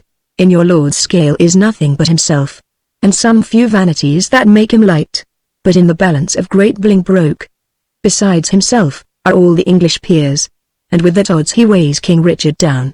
Post you to London, and you will find it so. I speak no more than every one doth know. Queen, nimble mischance, that art so light of foot, doth not thy embassage belong to me? And am I last that knows it? Oh, thou think'st, to serve me last, that I may longest keep thy sorrow in my breast. Come, ladies, go to meet at London's king in woe. What, was I born to this, that my sad look should grace the triumph of great Bolingbroke? Gardener, for telling me these news of woe. Pray God the plants thou graft'st may never grow. Exeunt queen and ladies. Gardener, poor queen, so that thy state might be no worse, I would my skill were subject to thy curse. Here did she fall a tear, here in this place, I'll set a bank of rue, sour herb of grace. Rue, even for Ruth, here shortly shall be seen, in the remembrance of a weeping queen. Exeunt, Act 4, Scene I. Westminster Hall. Enter, as to the Parliament, Henry Bolingbroke, Duke of Ormond, Northumberland, Henry Percy, Lord Fitzwater, Duke of Surrey, the Bishop of Carlisle, the Abbot of Westminster, and another Lord, Herald, officers, and begot Henry Bolingbroke. Call forth begot, now. Begot, freely speak thy mind. What thou dost know of noble Gloucester's death. Who wrought it with the king, and who performed the bloody office of his timeless end. Begot, then set before my face the Lord Ormond, Henry Bolingbroke, cousin, stand forth, and look upon that man. Begot, my Lord Ormond, I know your daring tongue, scorns to unsay what once it hath delivered, in that dead time when Gloucester's death was plotted. I heard you say, is not my arm of length, that reacheth from the restful English court, as far as Calais, to mine uncle's head, amongst much other talk, that very time. I heard you say that you had rather refuse the offer of 100,000 crowns, than Bolingbroke's return to England, adding withal how blessed this land would be, in this your cousin's death. Duke of Ormond, princes and noble lords, what answer shall I make to this base man? Shall I so much dishonour my fair stars, on equal terms to give him chastisement? Either I must, or have mine honour soiled, with the attainder of his slanderous lips. There is my gage, the manual seal of death, that marks thee out for hell. I say, thou liest, and will maintain what thou hast said is false, in thy heart blood, though being all too base, to stain the temper of my knightly sword. Henry Bolingbroke. Begot, forbear, thou shalt not take it up, Duke of Ormond, excepting one. I would he were the best, in all this presence that hath moved me so. Lord Fitzwater, if that thy valour stand on sympathy, there is my gage, Ormond, engaged to thine, by that fair sun which shows me where thou standst street.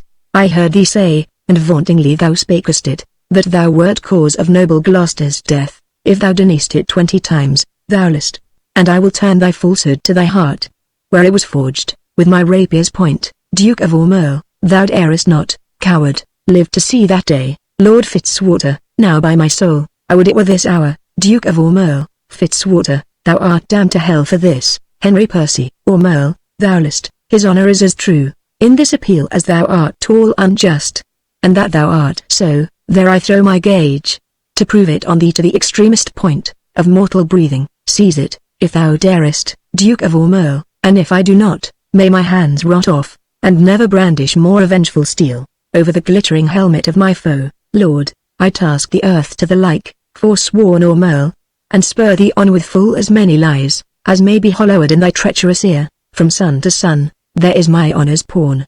Engage it to the trial, if thou darest, Duke of Ormond, who sets me else?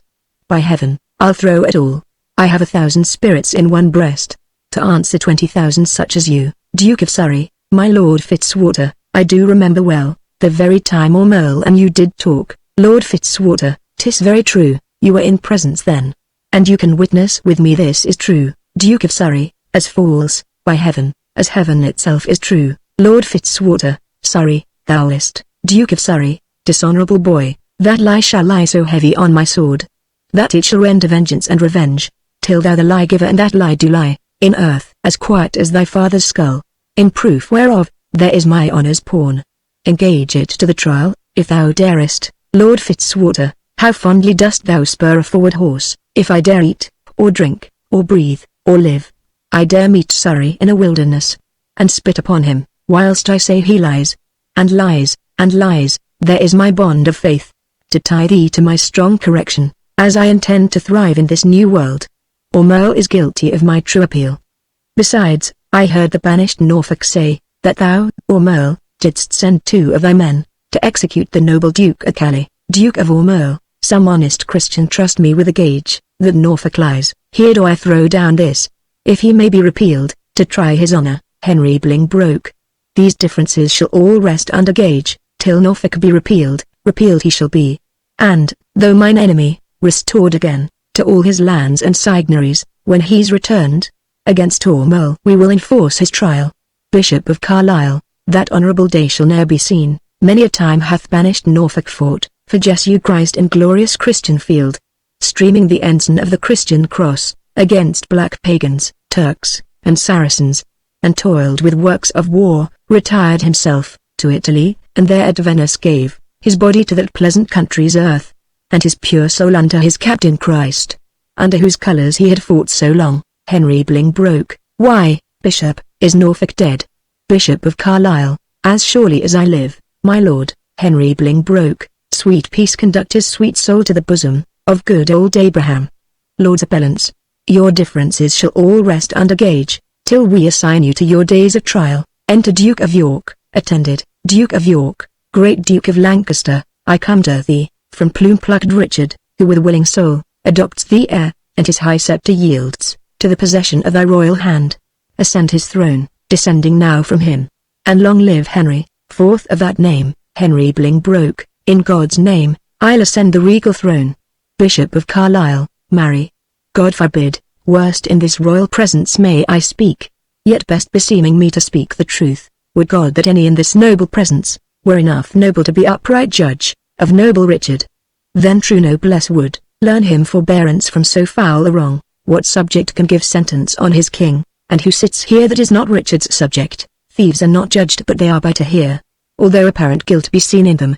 And shall the figure of God's majesty, his captain, steward, deputy elect, anointed, crowned, planted many years, be judged by subject and inferior breath, and he himself not present? Oh, forfend it, God, that in a Christian climate souls refined, should show so heinous, black, obscene a deed. I speak to subjects, and a subject speaks, stirred up by God, thus boldly for his king. My lord of Hereford here, whom you call king, is a foul-traitor to proud Hereford's king. And if you crown him, let me prophesy, the blood of English shall manure ground, and future ages groan for this foul act. Peace shall go sleep with Turks and infidels, and in this seat of peace tumultuous wars, shall kin with kin and kind with kind confound. Disorder, horror, fear and mutiny, shall here inhabit, and this land be called the field of Golgotha and dead men's skulls. Oh, if you raise this house against this house, it will the woefulest division prove, that ever fell upon this cursed earth. Prevent it, resist it, let it not be so, lest child's children, cry against you woe. Northumberland, well have you argued, sir, and, for your pains of capital treason we arrest you here, my lord of Westminster, be it your charge, to keep him safely till his day of trial. May it please you, lords, to grant the Commons' suit. Henry Bolingbroke, fetch hither Richard, that in common view, he may surrender, so we shall proceed, without suspicion. Duke of York, I will be his conduct. Exit. Henry Bolingbroke, lords, you that here are under our arrest, procure your sureties for your days of answer. Little are we beholding to your love, and little looked for at your helping hands. Re-enter Duke of York, with King Richard II, and officers bearing the regalia. King Richard II, alack, why am I sent for to a king, before I have shook off the regal thoughts, wherewith I reigned? I hardly yet have learned, to insinuate, flatter, bow, and bend my limbs. Give sorrow leave a while to tutor me, to this submission. Yet I well remember, the favors of these men, were they not mine? Did they not sometime cry, all hail to me? So Judas did to Christ, but he, in 12, found truth in all but one. I, in 12,000, none. God save the king. Will no man say amen? Am I both priest and clerk? Well then, amen, God save the king. Although I be not he. And yet, amen, if heaven do think in me, to do what service am I sent for hither, Duke of York, to do that office of thine own good will, which tired majesty did make thee offer, the resignation of thy state and crown, to Henry Bolingbroke, King Richard II, give me the crown. Here, cousin, seize the crown. Here, cousin, on this side my hand, and on that side yours. Now is this golden crown like a deep well, that owes two buckets, filling one another. The emptier ever dancing in the air, the other down, unseen and full of water. That bucket down and full of tears am I, drinking my griefs, whilst you mount up on high. Henry Bolingbroke, I thought you had been willing to resign. King Richard II, my crown I am, but still my griefs are mine. You may my glories and my state depose, but not my griefs, still am I king of those. Henry Bolingbroke, part of your cares you give me with your crown. King Richard II, your cares set up do not pluck my cares down. My care is loss of care, by old care done. Your care is gain of care, by new care won. The cares I give I have, though given away. They tend the crown, yet still with me they stay. Henry Bolingbroke, are you contented to resign the crown? King Richard II, no, for I must nothing be. Therefore no, for I resign to thee. Now mark me, how I will undo myself. I give this heavy weight from off my head, and this unwieldy sceptre from my hand. The pride of kingly sway from out my heart. With mine own tears I wash away my balm. With mine own hands I give away my crown. With mine own tongue deny my sacred state. with mine own breath release all duties rights. All pomp and majesty I do forswear. My manors, rents, revenues I forego. My acts, decrees, and statutes I deny. God pardon all oaths that are broke to me. God keep all vows unbroke that swear to thee. Make me, that nothing have, with nothing grieved. And thou withal pleased, that hast all achieved. Long mayst thou live in Richard's seat to sit, and soon lie Richard in an earthly pit. God save King Harry, unkinged Richard says, and send him many years of sunshine days. What more remains? Northumberland, no more, but that you read. These accusations and these grievous crimes, committed by your person and your followers, against the state and profit of this land. That, by confessing them, the souls of men, may deem that you are worthily deposed. King Richard too, must I do so? And must I ravel out my weaved-up folly? Gentle Northumberland, if thy offences were upon record, would it not shame thee in so fair a troop, to read a lecture of them? If thou wouldst, the shouldst thou find one heinous article, containing the deposing of a king, and cracking the strong warrant of an oath, marked with a blot, damned in the book of heaven. Nay, all of you that stand and look upon, whilst that my wretchedness doth bate myself, though some of you with Pilate wash your hands, showing an outward pity, yet you Pilates, have here delivered me to my sour cross, and water cannot wash away your sin. Northumberland, my lord, dispatch, read o'er these articles. King Richard too, mine eyes are full of tears, I cannot see, and yet salt water blinds them not so much, but they can see a sort of traitors here. Nay, if I turn mine eyes upon myself, I find myself a traitor with the rest, for I have given here my soul's consent, to undeck the pompous body of a king, made glory base and sovereignty a slave, proud majesty a subject, state a peasant. Northumberland, my lord, King Richard too, no lord of thine, thou hoard insulting man, nor no man's lord. I have no name, no title, no, not that name was given me at the font, but 'tis usurped. Alack the heavy day, that I have worn so many winters out, and know not now what name to call myself. Oh that I were a mockery king of snow, standing before the sun of Bolingbroke, to melt myself away in water drops. Good king, great king, and yet not greatly good, and if my word be sterling yet in England, let it command a mirror hither straight, that it may show me what a face I have. Since it is bankrupt of his majesty, Henry Bolingbroke, go some of you and fetch a looking-glass. Exit an attendant. Northumberland, read o'er this paper while the glass doth come. King Richard too, fiend, thou torment'st me ere I come to hell. Henry Bolingbroke, urge it no more. My lord Northumberland, Northumberland, the commons will not then be satisfied. King Richard too, they shall be satisfied. I'll read enough, when I do see the very book indeed, where all my sins are writ, and that's myself. Re-enter attendant, with a glass. Give me the glass, and therein will I read. No deeper wrinkles yet? Hath sorrow struck so many blows upon this face of mine, and made no deeper wounds? O flattering glass, like to my followers in prosperity, thou dost beguile me. Was this face the face that every day under his household roof did keep 10,000 men? Was this the face that, like the sun, did make beholders wink? Was this the face that faced so many follies, and was at last outfaced by Bolingbroke? A brittle glory shineth in this face, as brittle as the glory is the face. Dashes the glass against the ground, for there it is, cracked in 100 shivers. Mark, silent king, the moral of this sport, how soon my sorrow hath destroyed my face. Henry Bolingbroke, the shadow of your sorrow hath destroyed the shadow o'er your face. King Richard too, say that again, the shadow of my sorrow. Ha! Let's see. 'Tis very true, my grief lies all within, and these external manners of laments are merely shadows to the unseen grief that swells with silence in the tortured soul. There lies the substance, and I thank thee, king, for thy great bounty, that not only givest me cause to wail but teachest me the way, how to lament the cause. I'll beg one boon, and then be gone and trouble you no more. Shall I obtain it? Henry Bolingbroke, name it. Fair cousin. King Richard too, fair cousin. I am greater than a king, for when I was a king, my flatterers were then but subjects. Being now a subject, I have a king here to my flatterer. Being so great, I have no need to beg. Henry Bolingbroke, yet ask. King Richard too, and shall I have? Henry Bolingbroke, you shall. King Richard too, then give me leave to go. Henry Bolingbroke, whither? King Richard too, whither you will, so I will from your sights. Henry Bolingbroke, go, some of you convey him to the Tower. King Richard too, oh, good. Convey?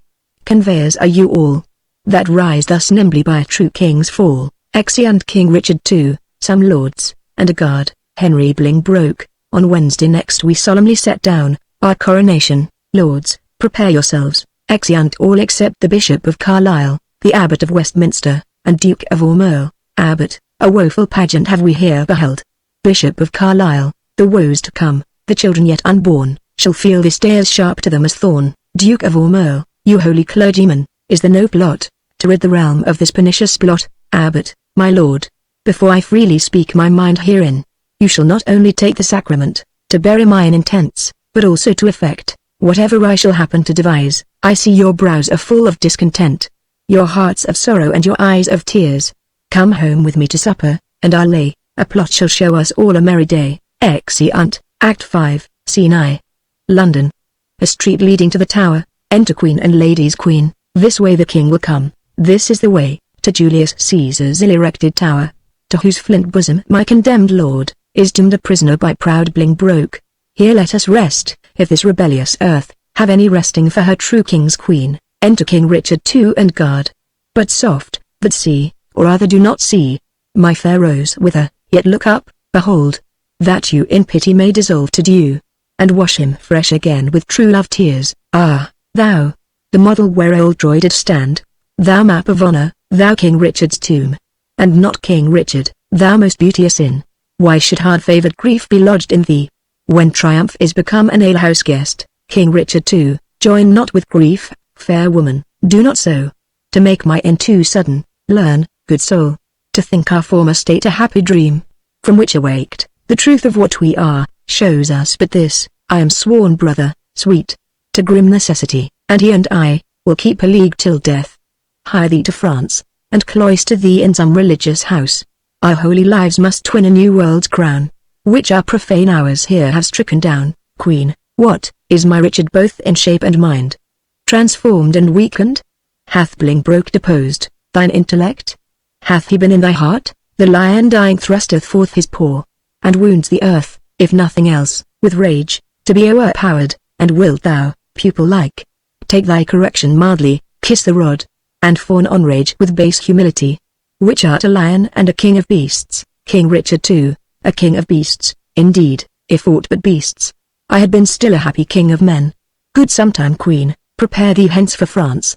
Think I am dead and that even here thou takest, as for my deathbed, thy last living leave, in winter's tedious nights sit by the fire, with good old folks and let them tell thee tales, of woeful ages long ago bitted, and ere thou bid good night, to quit their griefs, tell thou the lamentable tale of me, and send the hearers weeping to their beds, for why, the senseless brands will sympathize, the heavy accent of thy moving tongue, and in compassion weep the fire out, and some will mourn in ashes, some coal-black, for the deposing of a rightful king.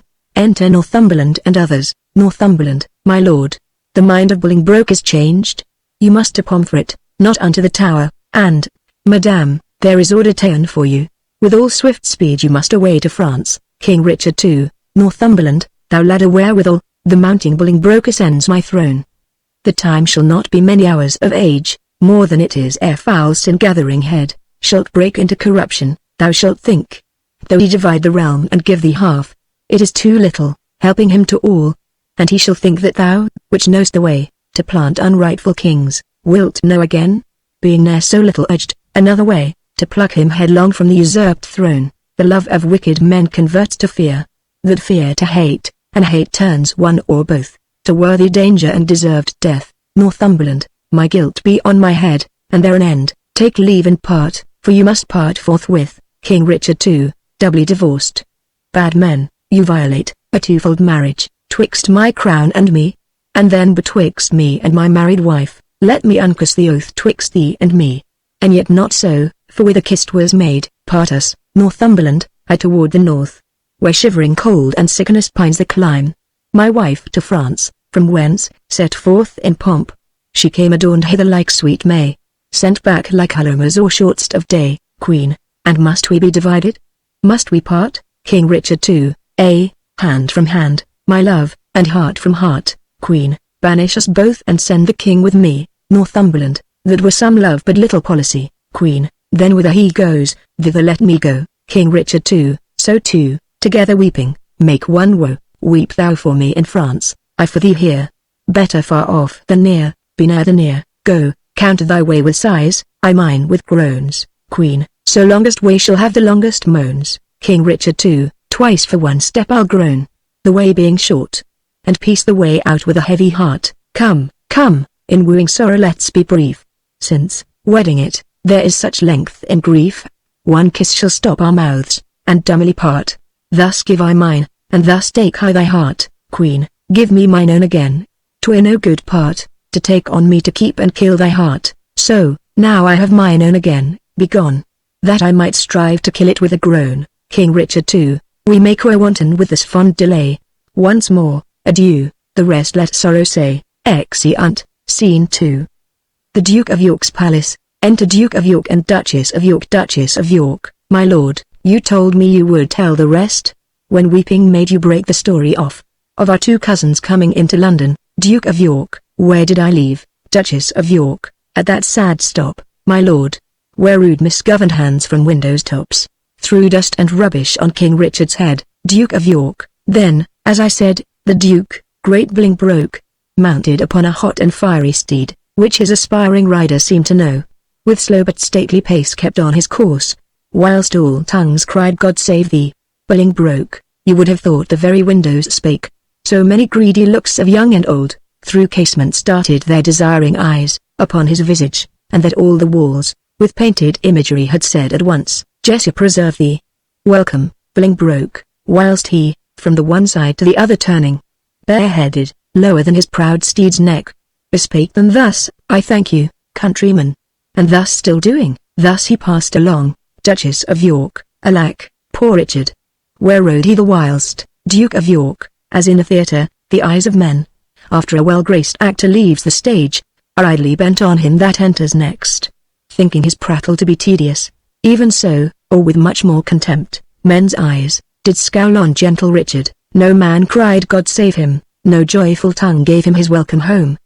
But dust was thrown upon his sacred head, which with such gentle sorrow he shook off, his face still combating with tears and smiles, the badges of his grief and patience, that had not God, for some strong purpose, steeled the hearts of men. They must perforce have melted, and barbarism itself have pitied him. But heaven hath a hand in these events, to whose high will we bound our calm contents. To Bolingbroke are we sworn subjects now, whose state and honour I for I allow.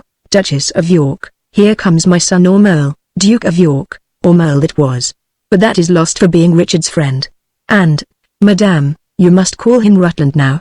I am in Parliament pledge for his truth, and lasting fealty to the new-made king. Enter Duke of Ormerle. Duchess of York, welcome, my son. Who are the violets now, that strew the green lap of the new-come spring? Duke of Ormerle, madame, I know not, nor I greatly care not. God knows I had as lief been none as one. Duke of York, well, bear you well in this new spring of time, lest you be groped before you come to prime. What news from Oxford? Hold those justs and triumphs? Duke of Ormerle, for aught I know, my lord, they do. Duke of York, you will be there, I know. Duke of Ormerle, if God prevent not, I purpose so. Duke of York, what seal is that hangs without thy bosom? Yea, look'st thou pale? Let me see the writing. Duke of Ormerle, my lord, 'tis nothing. Duke of York, no matter, then, who see it, I will be satisfied. Let me see the writing. Duke of Ormerle, I do beseech your grace to pardon me. It is a matter of small consequence, which for some reasons I would not have seen. Duke of York, which for some reasons, sir, I mean to see. I fear, comma. Duchess of York, what should you fear? 'Tis nothing but some bond, that he has entered into, for gay apparel gainst the triumph day. Duke of York, bound to himself. What doth he with a bond, that he is bound to? Wife, thou art a fool. Boy, let me see the writing. Duke of Ormerle, I do beseech you, pardon me, I may not show it. Duke of York, I will be satisfied. Let me see it, I say. He plucks it out of his bosom and reads it. Treason. Foul treason. Villain. Traitor. Slave. Duchess of York, what is the matter, my lord? Duke of York, ho! Who is within there? Enter a servant. Saddle my horse. God for his mercy, what treachery is here? Duchess of York, why, what is it, my lord? Duke of York, give me my boots, I say. Saddle my horse, now, by mine honour, by my life, by my troth. I will impeach the villain. Duchess of York, what is the matter? Duke of York, peace, foolish woman. Duchess of York, I will not peace. What is the matter? Ormond, Duke of Ormond, good mother, be content, it is no more than my poor life must answer. Duchess of York, thy life answer. Duke of York, bring me my boots, I will unto the king. Re-enter servant with boots. Duchess of York, strike him. Ormond, poor boy, thou art amazed, hence, villain. Never more come in my sight. Duke of York, give me my boots, I say. Duchess of York, why, York, what wilt thou do? Wilt thou not hide the trespass of thine own? Have we more sons? Or are we like to have? Is not my teeming date drunk up with time? And wilt thou pluck my fair son from mine age, and rob me of a happy mother's name? Is he not like thee? Is he not thine own? Duke of York, thou fond mad woman, wilt thou conceal this dark conspiracy? A dozen of them here have ta'en the sacrament, and interchangeably set down their hands, to kill the king at Oxford. Duchess of York, he shall be none. We'll keep him here, then what is that to him? Duke of York, away, fond woman. Were he 20 times my son, I would impeach him. Duchess of York, hadst thou groaned for him, as I have done, thou wouldst be more pitiful. But now I know thy mind, thou dost suspect, that I have been disloyal to thy bed, and that he is a bastard, not thy son. Sweet York, sweet husband, be not of that mind. He is as like thee as a man may be, not like to me, or any of my kin, and yet I love him. Duke of York, make way, unruly woman, exit. Duchess of York, after, Ormond. Mount thee upon his horse, spur post, and get before him to the king, and beg thy pardon ere he do accuse thee. I'll not be long behind, though I be old. I doubt not but to ride as fast as York, and never will I rise up from the ground, till Bolingbroke have pardoned thee. Away, begone. Exeunt. Scene 3. A royal palace. Enter Henry Bolingbroke, Henry Percy, and other lords. Henry Bolingbroke, can no man tell me of my unthrifty son? 'Tis full 3 months since I did see him last. If any plague hang over us, 'tis he. I would to God, my lords, he might be found. Inquire at London, mongst the taverns there, for there, they say, he daily doth frequent, with unrestrained loose companions, even such, they say, as stand in narrow lanes, and beat our watch, and rob our passengers, which he, young wanton and effeminate boy, takes on the point of honor to support, so dissolute a crew. Henry Percy, my lord, some 2 days since I saw the prince, and told him of those triumphs held at Oxford. Henry Bolingbroke, and what said the gallant Henry Percy? His answer was, he would unto the stews, and from the commonest creature pluck it love, and wear it as a favour, and with that, he would unhorse the lustiest challenger. Henry Bolingbroke, as dissolute as desperate, yet through both, I see some sparks of better hope, which elder years may happily bring forth. But who comes here? Enter Duke of Ormond. Duke of Ormond, where is the king? Henry Bolingbroke, what means our cousin, that he stares and looks so wildly? Duke of Ormond, God save your grace. I do beseech your majesty to have some conference with your grace alone. Henry Bolingbroke, withdraw yourselves, and leave us here alone. Exeunt. Henry Percy and lords, what is the matter with our cousin now? Duke of Ormond, for ever may my knees grow to the earth, my tongue cleave to my roof within my mouth, unless a pardon ere I rise or speak. Henry Bolingbroke, intended or committed was this fault? If on the first, how heinous ere it be. To win thy after-love I pardon thee. Duke of Ormond, then give me leave that I may turn the key, that no man enter till my tale be done. Henry Bolingbroke, have thy desire. Duke of York, within. My liege, beware, look to thyself. Thou hast a traitor in thy presence there. Henry Bolingbroke, villain, I'll make thee safe. Drawing. Duke of Ormond, stay thy revengeful hand, thou hast no cause to fear. Duke of York, within. Open the door, secure, foolhardy king. Shall I for love speak treason to thy face? Open the door, or I will break it open. Enter Duke of York. Henry Bolingbroke, what is the matter, uncle? Speak. Recover breath, tell us how near is danger, that we may arm us to encounter it. Duke of York, peruse this writing here, and thou shalt know the treason that my haste forbids me show. Duke of Ormond, remember, as thou read street, thy promise past. I do repent me, read not my name there, my heart is not confederate with my hand. Duke of York, it was, villain, ere thy hand did set it down, I tore it from the traitor's bosom. King, fear, and not love, begets his penitence.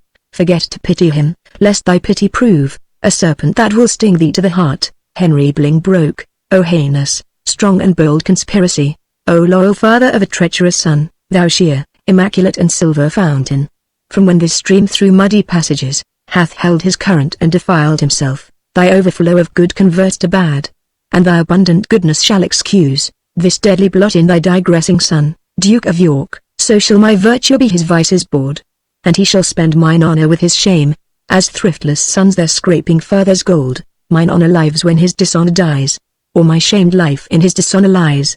Thou kill'st me in his life, giving him breath. The traitor lives, the true man's put to death. Duchess of York, within, what ho, my liege? For God's sake, let me in. Henry Bolingbroke, what shrill-voiced suppliant makes this eager cry?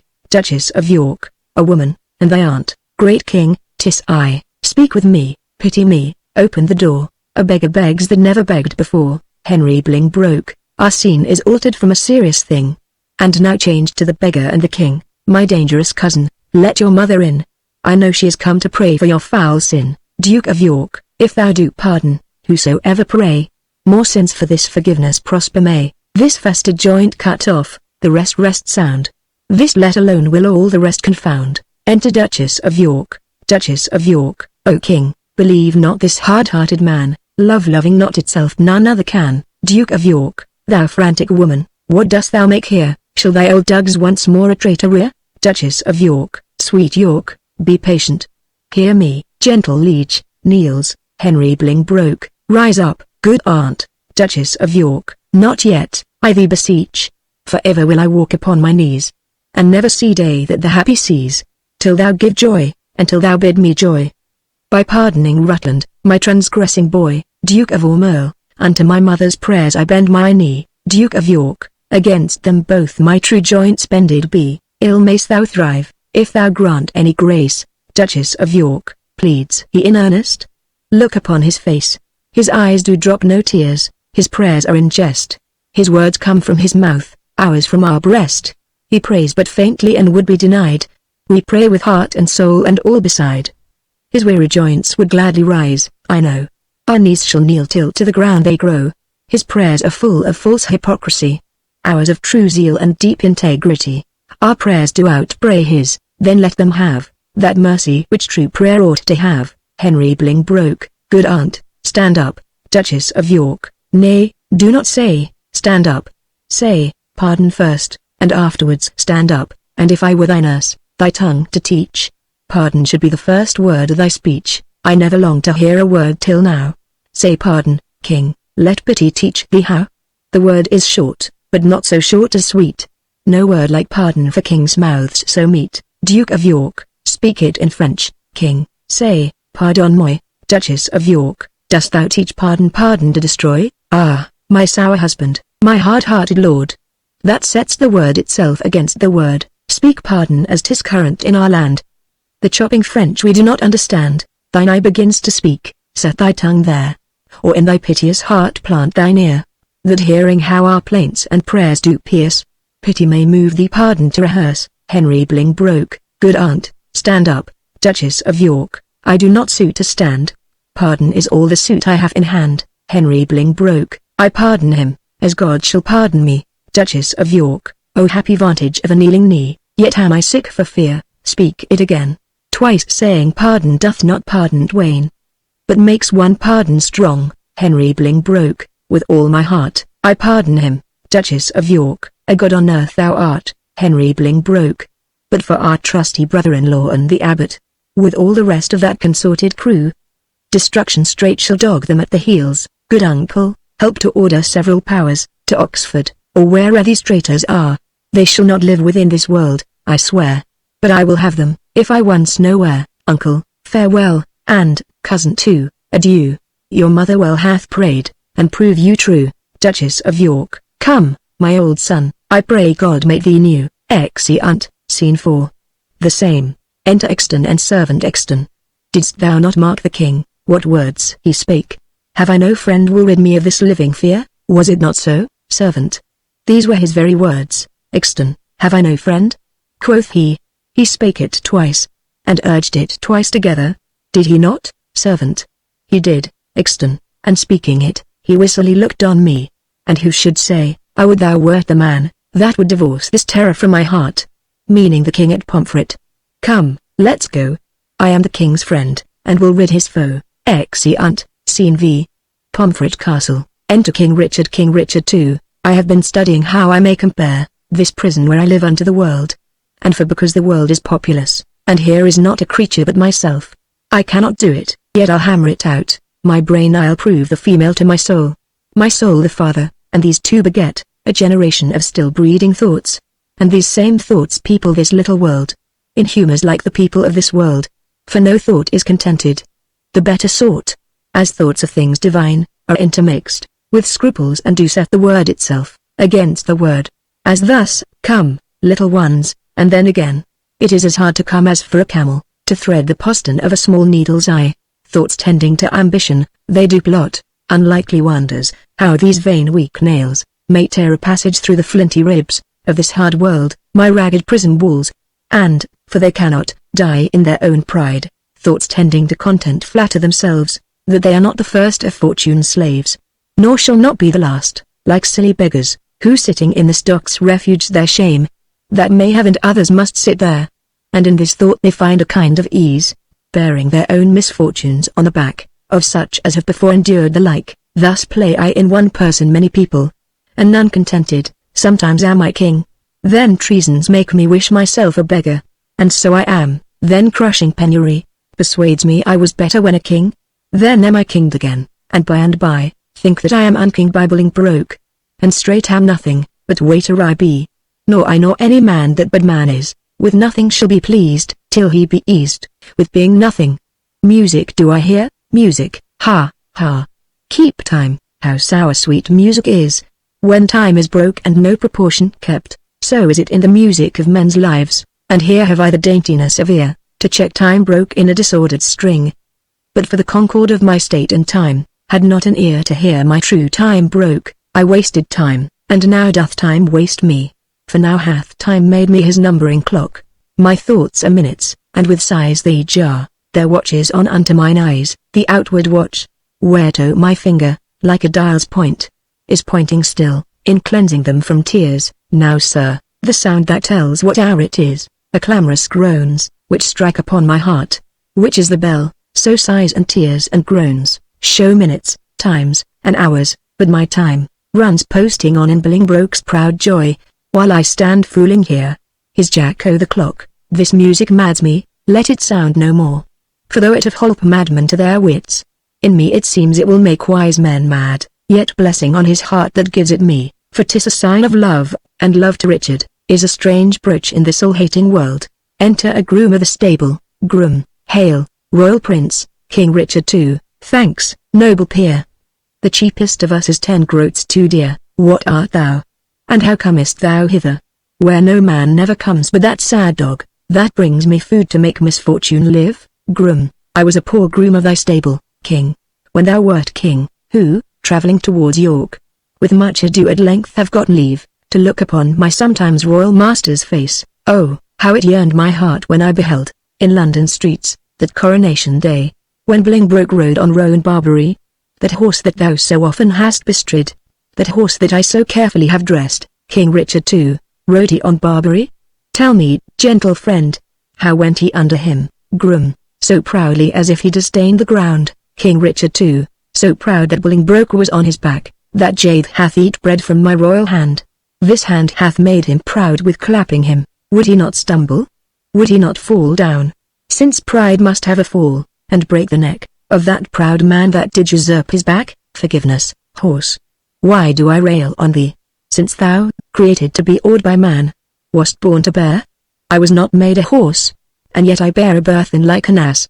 Spud, golden tired by jouncing Bolingbroke. Enter keeper, with a dish. Keeper, fellow, give place, here is no longer stay. King Richard II, if thou love me, 'tis time thou wert away. Groom, what my tongue dares not, that my heart shall say. Exit. Keeper, my lord, will't please you to fall to? King Richard II, taste of it first, as thou art wont to do. Keeper, my lord, I dare not. Sir Piers of Ixton, who lately came from the king, commands the contrary. King Richard II, The devil take Henry of Lancaster and thee, patience is stale, and I am weary of it, beats the keeper, keeper, help, help, help. Enter Exton and servants, armed, King Richard too, how now? What means death in this rude assault, villain? Thy own hand yields thy death's instrument, snatching an axe from a servant and killing him. Go thou, and fill another room in hell. He kills another. Then Exton strikes him down. That hand shall burn in never-quenching fire, that staggers thus my person. Exton, thy fierce hand, hath with the king's blood stained the king's own land. Mount, mount, my soul. Thy seat is up on high, whilst my gross flesh sinks downward, here to die, dies, Exton, as full of valour as of royal blood. Both have I spilled, oh would the deed were good, for now the devil, that told me I did well, says that this deed is chronicled in hell. This dead king to the living king I'll bear, take hence the rest, and give them burial here. Exeunt, scene vi. Windsor Castle, flourish. Enter Henry Bolingbroke, Duke of York, with other lords, and attendants. Henry Bolingbroke, kind Uncle York, the latest news we hear, is that the rebels have consumed with fire, our town of Cirencester in Gloucestershire. But whether they be ta'en or slain we hear not. Enter Northumberland, welcome, my lord. What is the news? Northumberland, first, to thy sacred state wish I all happiness. The next news is, I have to London sent, the heads of Oxford, Salisbury, Blunt, and Kent. The manner of their taking may appear, at large discoursed in this paper here. Henry Bolingbroke, we thank thee, gentle Percy, for thy pains, and to thy worth will add right worthy gains. Enter Lord Fitzwater. Lord Fitzwater, my lord, I have from Oxford sent to London, the heads of brokers and Sir Bennet Seeley, two of the dangerous consorted traitors, that sought at Oxford thy dire overthrow. Henry Bolingbroke, thy pains, Fitzwater, shall not be forgot. Right noble is thy merit, well I wot. Enter Henry Percy, and the Bishop of Carlisle. Henry Percy, the grand conspirator, Abbot of Westminster, with clog of conscience and sour melancholy, hath yielded up his body to the grave. But here is Carlisle living, to abide thy kingly doom and sentence of his pride. Henry Bolingbroke, Carlisle, this is your doom. Choose out some secret place, some reverend room, more than thou hast, and with it joy thy life, so as thou livest in peace, die free from strife. For though mine enemy thou hast ever been, high sparks of honour in thee have I seen. Enter Exton, with persons bearing a coffin. Exton, great king, within this coffin I present thy buried fear. Herein all breathless lies, the mightiest of thy greatest enemies, Richard of Bordeaux, by me hither brought. Henry Bolingbroke, Exton, I thank thee not, for thou hast wrought a deed of slander with thy fatal hand, upon my head and all this famous land. Exton, from your own mouth, my lord, did I this deed. Henry Bolingbroke, they love not poison that do poison need, nor do I thee, though I did wish him dead.